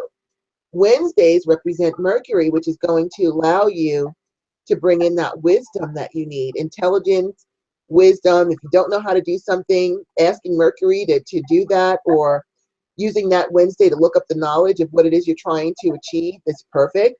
It also represents business travel and commerce. So if you need to get somewhere, if you're trying, like I said, you're trying to get from point A to point Z, not necessarily in a physical location, but in, trying to, let's say you're starting school to get a career in IT or whatever it is, Mercury will help you, and with the element of air to move you forward.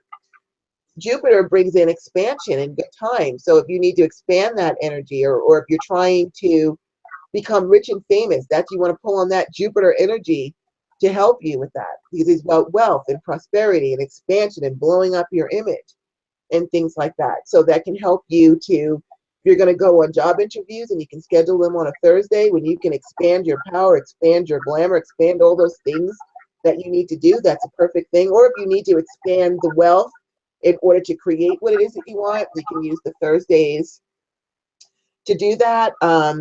Friday is Venus of love, but also of creation energy, fertilizing your intentions, doing that creation work to keep moving forward. Saturn is, everyone's like, oh my God, Saturn. Saturn is awesome. First of all, Saturn can really boost your business up because he's all about facts, figures, getting it done, organization. So if you're a spaced out Pisces, like I can certainly be, having Saturn come in and say, Saturn, could you help me out here? I need to get organized. I need to get everything manageable. He's more than happy to help you with that. And he can also restrict those influences that are harming you. Now, when we get into the combinations of the planets and the transits, for example, I look and see what are the transits going through my chart every day to look for what I call auspicious timing, where it's at the right time to do something. So like just for today, as an example, at 10:04 a.m. exactly, I had a transit called Venus trine the moon, which brings you good luck. It brings you wealth in business. It also brings you extreme creation energy and healing energy, because you've got the Venus and the moon. It's a double divine feminine energy that will bring you excellent good luck, excellent success, and lots of wealth and easy wealth. So naturally, I sent out, emails to people, business prospects, things like that, things to bring me opportunity, because today was an auspicious day to do that. I'm a big believer in auspicious timing and auspicious magic using the planetary influences. And so, I don't want to go into this whole thing about the planets. I'll sit here for hours. I can sit here literally until tomorrow morning talking to you about planetary magic and getting to know the planets. And don't forget, all those planets are named after gods and goddesses as well. So you're also honoring them. You're honoring the planet and the god and the goddess, although you do want to be careful because a lot of the planets will have almost like the opposite meaning of what the god and the goddess might have done. So you need to know what they all mean. But as you can see, as I'm babbling on, I love planetary magic. I do it every day. I look in my chart. I think it is so important for people to know their own astrological chart. And I teach that to my students. Now, you do need to know what time you were born so that you can get your rising sign, because people will read horoscopes and they'll read, like, let's say I'm a Pisces, so I'm going to read the Pisces horoscope, and I'll read the Pisces horoscope, and it might not have anything to do with me. And I'm like, well, that doesn't sound right to me. Well, your sun sign is actually plays a very small role in your astrological chart. It represents basically your basic foundation of who you are.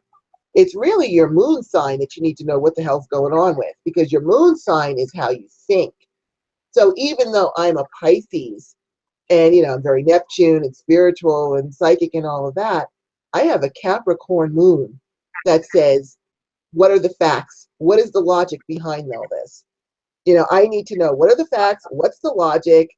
How can I do this in an orderly fashion to get my ducks in a row? Even though I'm a Pisces, I think like a Capricorn, which is why I was in banking for so long, because I have that brain for figures and facts, that I can do that and work with banking and finances and things like that. And your rising sign is who you're trying to become in this lifetime, what it is you're to be working towards in this lifetime. So my rising is a Leo, so I'm working towards being a leader in whatever it is that I'm supposed to be. I like to think in spirituality and things like that.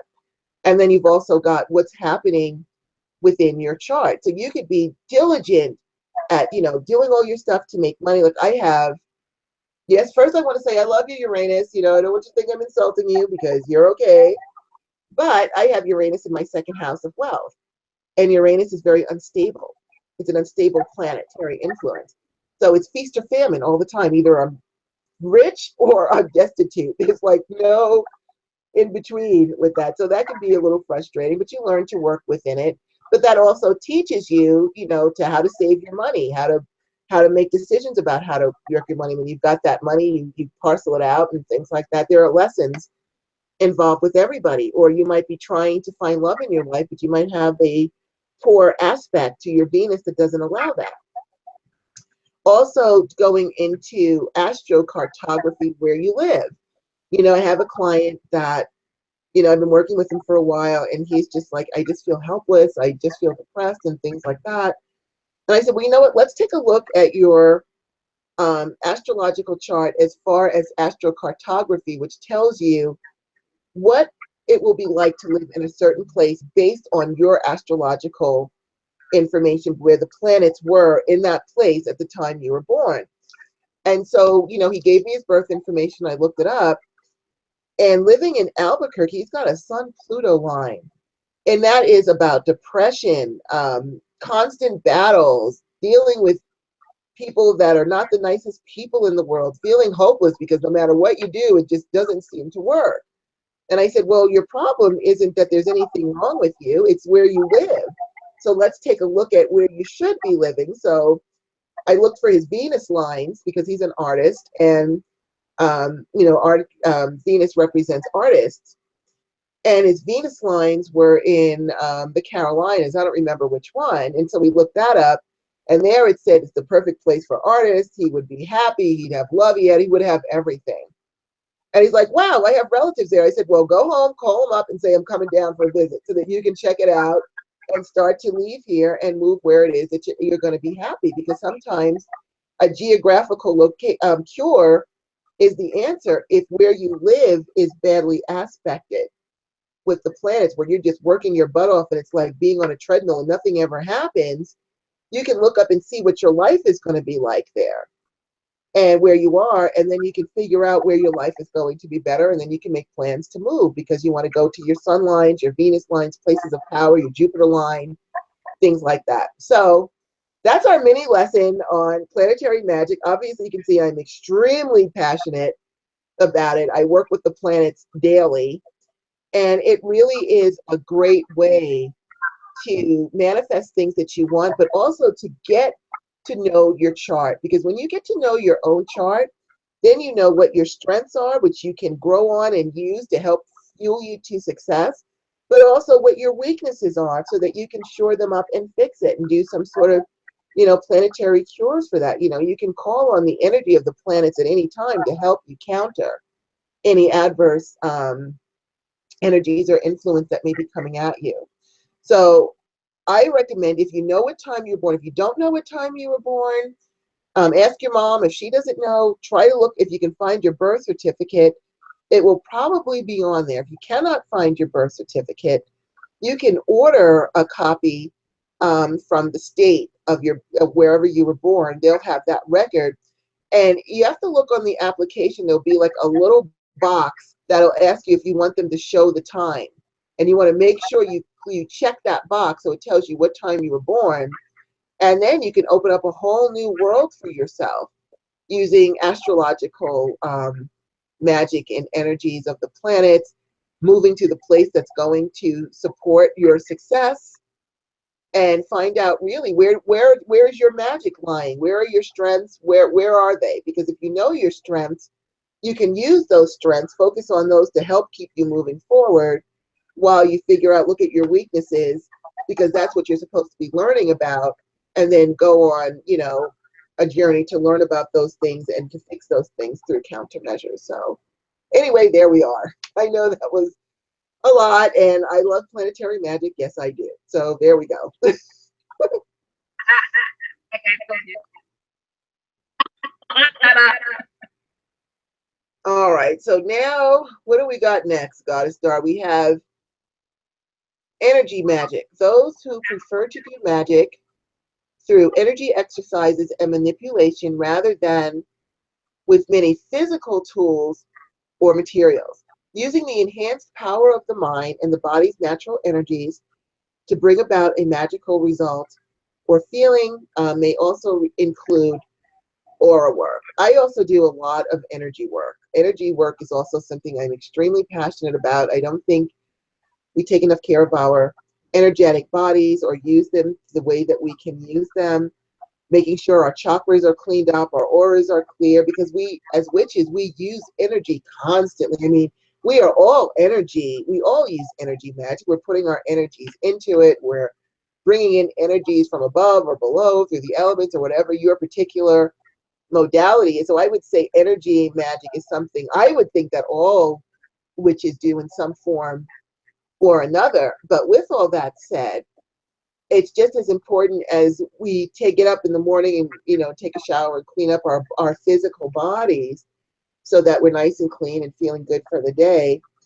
It's also very important for us to clean up our energetic bodies in all aspects of that, to make sure our energetic meridians are clean and clear so that we feel good, we feel healthy, our chakras are not compromised. I like to do just a very short chakra work on myself every morning. I light bulb my chakras and the colors that represent the chakras so that I'm starting off my day on all cylinders instead of already starting myself compromised because I don't have my energetic body going. I guess the best thing, a good example I can give of how important your energetic body is when you think of someone, an amputee, for example, someone who for some reason, maybe they lost an arm or they lost a leg, but they call them phantom pains, where even though that leg might not be there or that arm might not be there anymore, they still feel the pain of it.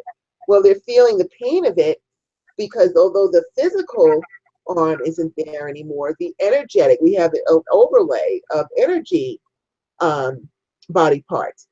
That energetic body part, that etheric body part is still there.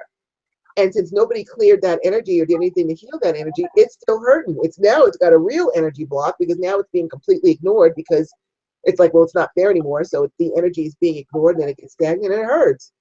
And so it's really important for us to take really good care of our energetic bodies as well as our physical bodies to ensure our strength and our good health. And especially because we use so much energy as witches. We're constantly putting energy in candles energy in crystals and energy into our work or energy into our thought processes to send it out mentally, we have to make sure that, that's the same as me trying to go out. I'm doing every day. I decide I'm going to go out and lift weights, and I'm going to start off with 250 pounds, and I'm sore. And then tomorrow, instead of giving myself a break or rubbing my muscle, I'm just going to keep doing it until I get burnt out or I can't do it anymore. Your energetic system is the same way. You have to take care of it, clean it up, strengthen it up, feed it, the whole routine. But I do think that we as witches are all energy witches in some form or fashion because, we're using energy, basically. So what is your take on that, Goddess Star? I agree with you wholeheartedly. No matter what anyone said, I don't know anyone. It is part of who we are as we have to use it, whether it's from ourselves, from outside, from an outside source, the trees. You need all of it to accommodate and work with any of our magic that we're working with, whether we're working on ourselves or outside people. Even when we make potions, whether it's incense, oils, bath salts, all the energies that you take and you utilize and you pull it together to create these different potions and oils and herbs and everything, all of it. It's all part of energy.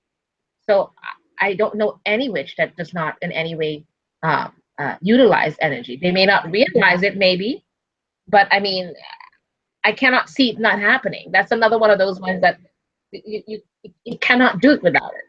Right. It's in one form or another. So I agree with you wholeheartedly. And it is basically, it's a matter of just recognizing it for what it is and enhancing that.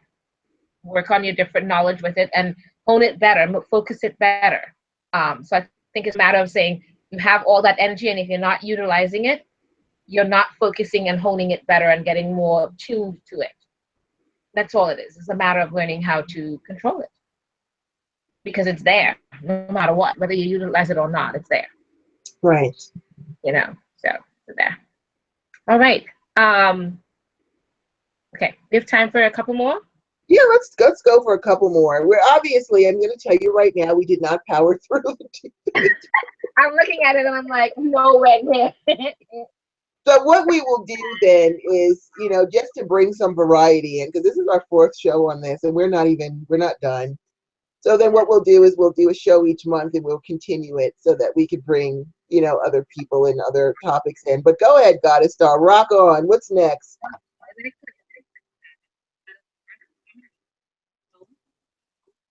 We did energy crystal.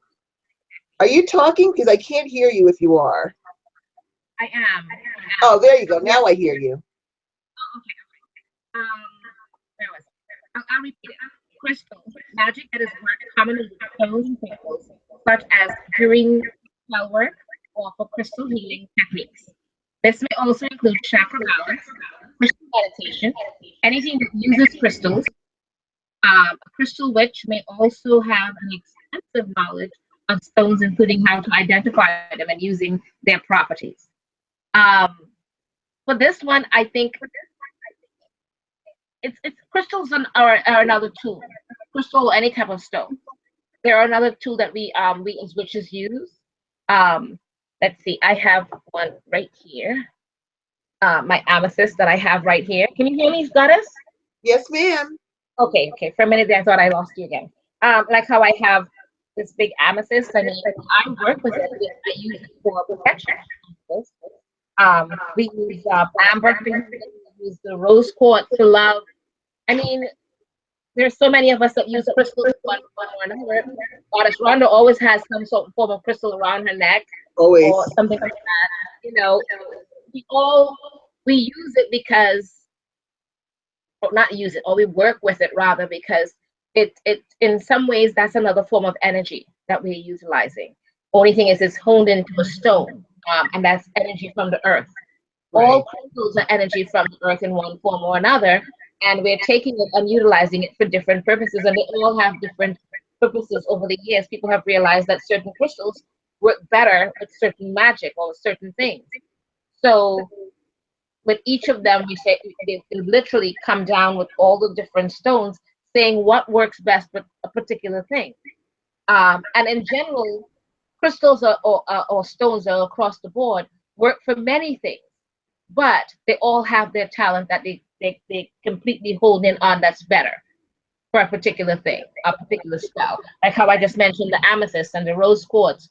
If you mention rose quartz to a lot of people and they talk about that stone in the sense of what are you using that for, the first thing popping to most people's heads are love. Right. So they kind of know already what certain stones or where it belongs, and how to utilize that energy for it. So then they'll take it, and you see how we mean about energy and everything. They will take that rose quartz and hone that energy and its sources towards love, or if that's what they're working on. You know, you use rose quartz not just for love, but you know how we were talking about. We were speaking about on Facebook all the infighting and all the different things. Yes. This is another stone that would be great for casting right in the middle of all of them. Come on, people, let's try to control some of that whole nonsense going on and kind of create the energies differently for certain things. This rose quartz, as you can see, it's actually used to be a little bit brighter. It's a little bit darker now, and I think it takes on certain energies as it goes by with time, and depending on what you're working with it changes color. I do believe that. So I believe a lot of us work with crystals, so I guess we use crystals as part of our magic a lot. And around me all the time, whether it's on my person or on my altar or different places. So it depends on the person, but I think majority of us do have it in some way, or walk around with something, whether it's a black tourmaline to kind of calm you down during whatever time you're having going on, a bit tumultuous and all the different things that's going on. So anything that can kind of help hone your energies into a better place. It's taking the energies around you and helping you to hone and focus into a better place for you. Things in your life that's going on in a better fashion for yourself. What do you think, Goddess? I am right there with you. I work very heavily with crystals. I've always got them around me. Even I always keep on my desk a cherry quartz, because it's got the Mars influence in with the crystals to, keep me protected, to help to energize me, whatever it is. Because each crystal does a lot of different things. And so I've always, or I'm wearing one, or I'm wearing stones that whatever I need for the day, if I need to heal, if I'm tired and I've got a long day in front of me, I like to wear hematites and astrophilites and pneumite, especially, to keep me all balanced and healthy. And also it helps you, just to touch back on very quickly, astrologically, if you wear your birthstone, the stone that was provided to pump up your energy based on your sign, that can also, just wearing something like that to boost your power will help you if you wear the stone that represents your sign. Or you can wear the stone that represents, your sun sign, your moon sign, and your rising sign, so that you're already got a powerhouse to add to your energies to help you with that. And there's so many crystals. No way we can name all of the millions of crystals that are out there, and it's not going to be up to you to actually go to a rock shop and feel them and decide which ones work well for you. But if you want to go, you're like, well, I don't know what this means, it can be easier if you don't have a crystal book and you just want to grab a stone and you don't know what it means. If you know what the colors mean, it will give you an idea of what that stone means. So typically, white represents the moon, so it's for healing energies or spiritual energies. Orange, citrines, ambers represent the sun, power, strength, leadership. Red for protection or to heal the blood. Or they want to be careful if you have high blood pressure or something. You don't want to get anything too big, because it can irritate that. Yellow to represent Mercury. You can, just by knowing the colors, understanding what colors represent the planets can help you. Or you can also use your own custom color chart. I always tell people, don't limit yourself to what somebody else says. Yes, I get lots of guidance from my books, but if I want to expand it to something else that's custom to me, you can believe I'm going to do it. And so, for example, if you need peace, ask yourself, what color represents peace to me? And go get a stone in that color. then it means what it means to you in a custom way. You know, you get to create what that stone means too, what energy goes in and what it projects. So decide what color, if you need energy, what color represents energy to you. Go get a stone in that color. Stones are very, very powerful. They bring in that power of the earth. The earth supports us, the earth feeds us, the earth provides for us. You know, it's such a powerhouse in itself that utilizing those earth energies to get you where you need to go is really a very powerful manifestation magic way. So I'm very into stones. I have stones everywhere and they all have a purpose. They're on my altars, they're all over my house. And they serve a purpose and they provide me with energy. They're my helpers. I look at stones as living beings because they are, they're energy. They've got the energy that they contribute. They've got personalities. You know, when you get to really know your stones, you'll see they have personalities. A lot of times you can look into a stone and see faces in there. It's got spirits, earth spirits in there that you can feed and nurture and ask them to help you with different things. I've been trying this one out. This is called, I only just got this a little while ago.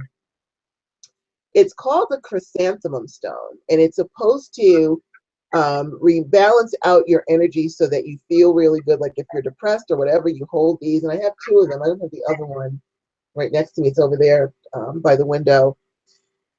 But I bought two of them in a pair, and they call them the chrysanthemum stones because you can kind of see it looks like there's a flower. And there's some of them, the flowers are really clear, and these are really reasonable. I think I only paid like $5 or $6 for this. It was like really a good price. And so I bought two of them, and I went to sleep holding one in each hand. And I have to say, I woke up feeling like a new woman because you've got the black to absorb any adverse energies that are in you, and you've got the white to heal you of that and to bring you the balance between the white and the dark. To balance, basically, they balance you out and bring you joy. And I have to say, I really enjoy using this stone. It really helped me to sleep with one in each hand. I felt awesome when I got up. So I utilize those as well. I find stones fascinating anyway. When I was a kid, I used to pick up rocks and I didn't know why. Now I know why. It's a natural witch thing. And I was gifted, one of my students made this for me, a mandala stone, where she actually painted it in healing and loving colors. And I think it's so beautiful, and I use it, you know, for that, to put that energy into my space. You know, even talking about the rose quartz to bring love and healing into your life, it represents Venus. Well, Venus is also a goddess of war. And so you can, you know, take a nice big chunk of rose quartz with the intention that it defends you from adverse energies, because when people are sending hatred at you, countering it with love is like poison to them. So filling your home with rose quartz and having that sweet energy, bad energy doesn't even want to come into it because it's like poison. It's like pouring acid on them. So you can use rose quartz. I like to use it for defense as well, to fill my home with loving, peaceful energies, so that when people, my clients, come in, they can check whatever issues they have at the door, because it doesn't want to come in here because it's too much sweetness and light, and adverse energies don't like that. It's poison to them.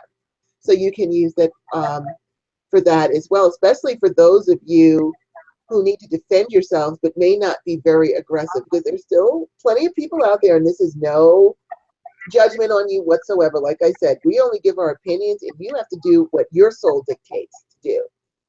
But even though Goddess Star and I are the types of witches where we do not turn the other cheek, come at us and expect return fire, there are plenty of other witches that they don't want to fight back.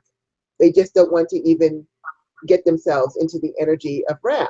So for those of you who are like that out there, then your best defense is to surround yourself with the healing, loving stones.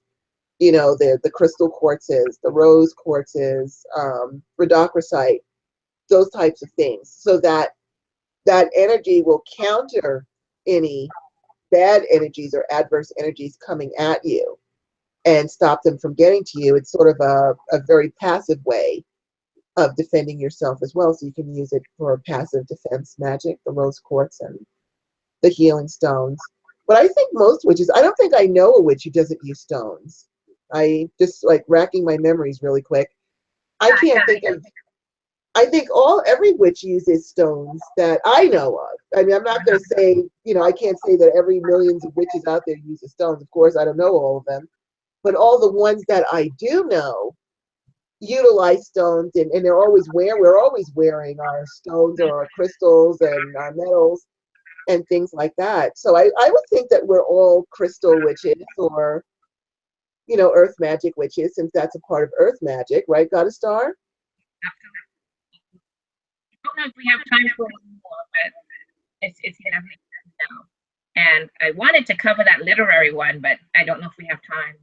Well, let's go ahead, because I was looking at that. We'll leave it at that one. We'll do this one as the last one for tonight. And then, you know what, we still have so much left of this. So like I said, each month, maybe we'll just do a wine and conversation show and continue on and discussing different kinds of magic, because we've definitely got enough material here for quite a few shows. Mainly because Goddess Star and I, we talk, we like to elaborate on things. We don't just want to say, okay, energy magic is this, and then move on to the next one. We like to explain and educate, give our opinions, get your opinions. And so we can't just power through like I thought we could. But go ahead, say the literary one, because I have to tell you, I was kind of lost with that one. So go ahead. Oh, okay. I was going to say it's your turn, but I'll do it. The literary one. Those who practice magic through books and literature which may do things such as using book divination, often study witchcraft magic even after the beginner phase of learning, etc. Also a term used to describe witches in stories, books, or movies. Okay. In a way, we all are kind of. I mean, you hear me talk about Simply Irresistible, right. Candle. We've all watched what's that one that is a big one with witches? The Craft.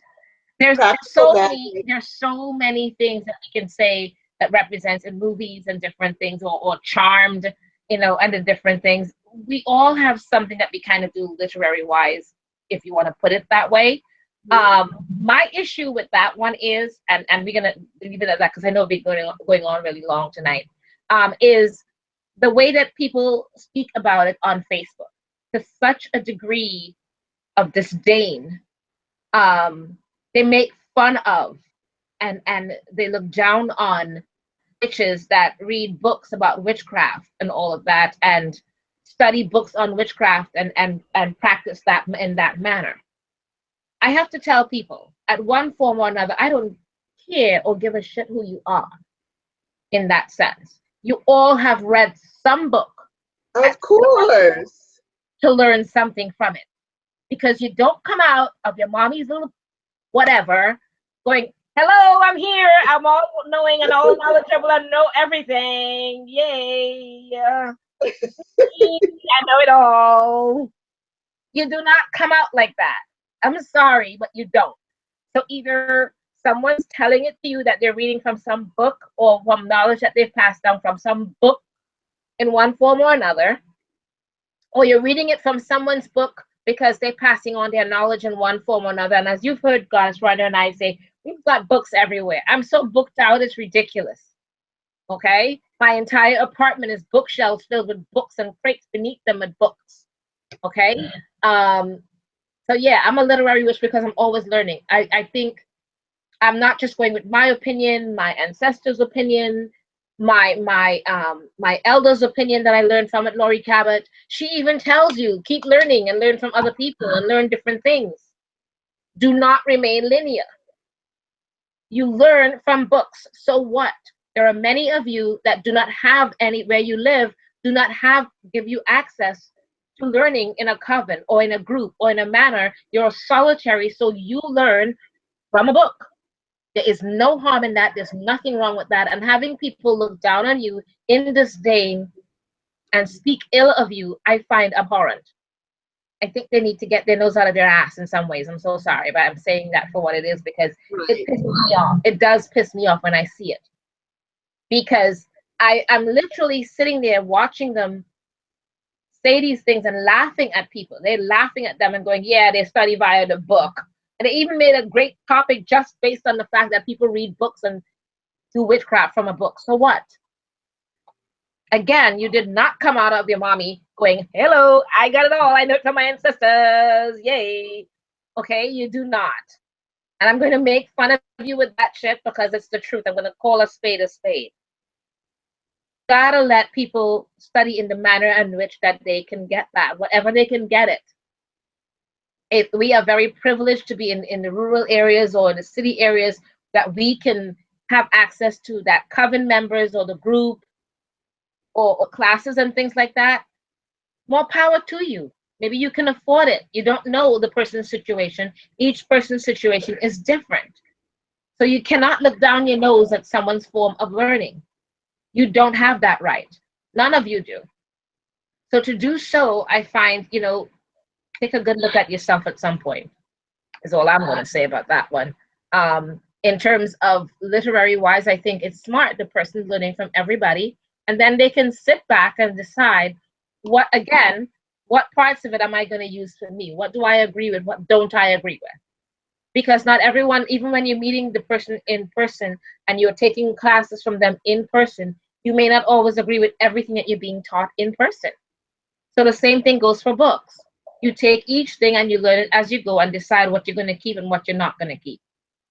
And you create your own craft as a solitary. And no one has the right to tell you differently. So I guess that's my rant of that. I'm so sorry, but I had to say that, and I'm going to jeer and make fun of them because I'm so tired of seeing Facebook being used as a bullying platform to bully and look down and disdain and say horrible things about people and looking down at them in whatever fashion. I think they all need to best grow up. Okay, I'm done. So sorry. I'm just like, Well, coming from someone who can't even put clothes in her closet because my closets are filled with books. yeah. I didn't even know that people were, smarmy about something like that. I will read books on every form of spirit, things that resonate with me. I love learning. And I still, even though I've got books I have not yet read because I have so many books, I'm still buying them. Because eventually I will get to, maybe in my old age when I'm sitting in a rocking chair, that I can read all of them. I have them here to read. But I love books. And, just that idea is so asinine because you have to go to school. When you're going to school to learn your reading, writing, and arithmetic, what are you learning from? Books? You weren't born, like Goddess Star said, with all this magical knowledge. You weren't born knowing how to do math. You weren't born knowing literature. You weren't born knowing how to spell and compose a sentence or things like that. You had to read books. Back in the olden days, we didn't have the internet. You had to go to the library. If you had a school paper to do and you didn't have an encyclopedia at home, you had to go to the library and look at those books. So it doesn't make any sense to me. Not only that, I think if you are just allowing your magical knowledge to come from a class that you take, you are limiting yourself to that person's idea and opinion of what magic is. And that some of it might not resonate with, but you're limiting yourself to just one opinion when there are so many different avenues and different ways to utilize magic and to grow and to study. You have to find, just by reading all these things, you get to find what your niche is, what it is that you love to do in a way that's custom to you. I mean, I think I can't even imagine anyone saying, well, don't read a book, but come to my class and I'll teach you all you need to know. Well, guess what? You don't know all I need to know. One person doesn't know all you need to know. You need to actually take the initiative, get out there and read and study up. And to be fair, like I said, growing up, Goddess Star and I, we didn't have the internet. We didn't have anything to help us. We had to really, do what we had to do or learn through the books as we came up, as they started to be released, because we didn't have internet. Now you guys have the internet, you have all this other stuff. But to say that the only way to learn is through taking classes from someone else is severely limiting. because you're exposing yourself to someone else's modality that might not. So what are you going to do if you take that class and it's like, you know what, this doesn't feel good to me? Are you just going to go home and give up magic altogether? Or are you going to spend tons of money on different classes when you can get books and read several books and say, you know what, maybe I'm not so into the crystal thing, or maybe I'm not so into the planetary thing, but I'm grooving on this fire thing. I'm going to work with that. You're limiting yourself. You have to explore and expose yourself to as many avenues and opportunities in order for you to continue to grow and evolve. And so, you know, I'll say flat out, you know, screw those who think that they're the ones. This is what we would get into the itises. Goddess Star and I have talked about the itises, where, you know, we've got these people that they know everything. You know, only I know the right way to do things. And if you don't do it my way, it's not going to work. And you're doing it the wrong way, and blah, blah, blah, blah, blah. Don't let anybody come at you like that, like they are the potentate of magic and they just know everything. Nobody knows everything. As well versed as Goddess Star and I are on various topics of witchcraft and magic, we don't know everything. Hence our constantly buying more books. And we take classes, you know, on things. We're going to go to Hex Fest and take as many classes I can cram in. Yeah, me too. I want to learn, and I love learning, and then I love to share what I've learned with other people. But I think to limit yourself to just one person's classes is a big mistake. I think it's a big mistake to do that. I think it's extremely limiting, and I also think it is extremely arrogant for someone to say, well, they only know the right way to do it. That's what they were called. And they were being so nasty. I was just like, literally a lot of people chatting and saying horrible things. I walked away. I literally, it was in one of those rooms. I was, you know, and I'm thinking, we are always recommending books to people. Even when I teach my classes, I say, these are the book recommendations that I offer you. Please go read them. Or please check out so many things, so many links on the internet. Read all these different things, get all as many ideas, and then you define what it is that you want in between there. All the different things, I provide references, you know, because no matter what, we're all book witches. So listening to those people, I literally had to walk away. I was like, because if I did not, I would be bitch slapping them all back and forth. I could not believe the things they were saying. Anyways, okay. Okay, we feel better about that. So on that note, we're ending. We are going to go ahead and now next Monday is the full moon. And so we'll have different ceremonies going on. So we'll probably not be back next Monday, but the following Monday, of course, we will be. And we will be discussing the different types. No. The following Monday, we'll be in Hex Fest. Oh, the following Monday will be in Hex Fest. That's right. So we'll be back in a couple of weeks between the full moon and Hex Fest. And of course, naturally, we want to wish you all a very happy full moon. I wish you were all going down to Hex Fest with us to have a good time and to learn and to commune with other witches. See you there. We would gladly see you and love to say, come and say hi, please, because we would love to meet you guys in person. Absolutely. We want to wish you guys a blessed and happy Lunasaw, the first harvest tomorrow. Absolutely. Let's see, we got the full moon, Hex Fest, all those things. Just come, you know, if you see us down in Hex Fest, please come say hi. We love having you guys. Say hi, because we just love you guys to death, and we so appreciate all of you. So with that said, Merry meet, Merry part, and Merry meet again. Thank you, everyone, and have an awesome month. Bye-bye.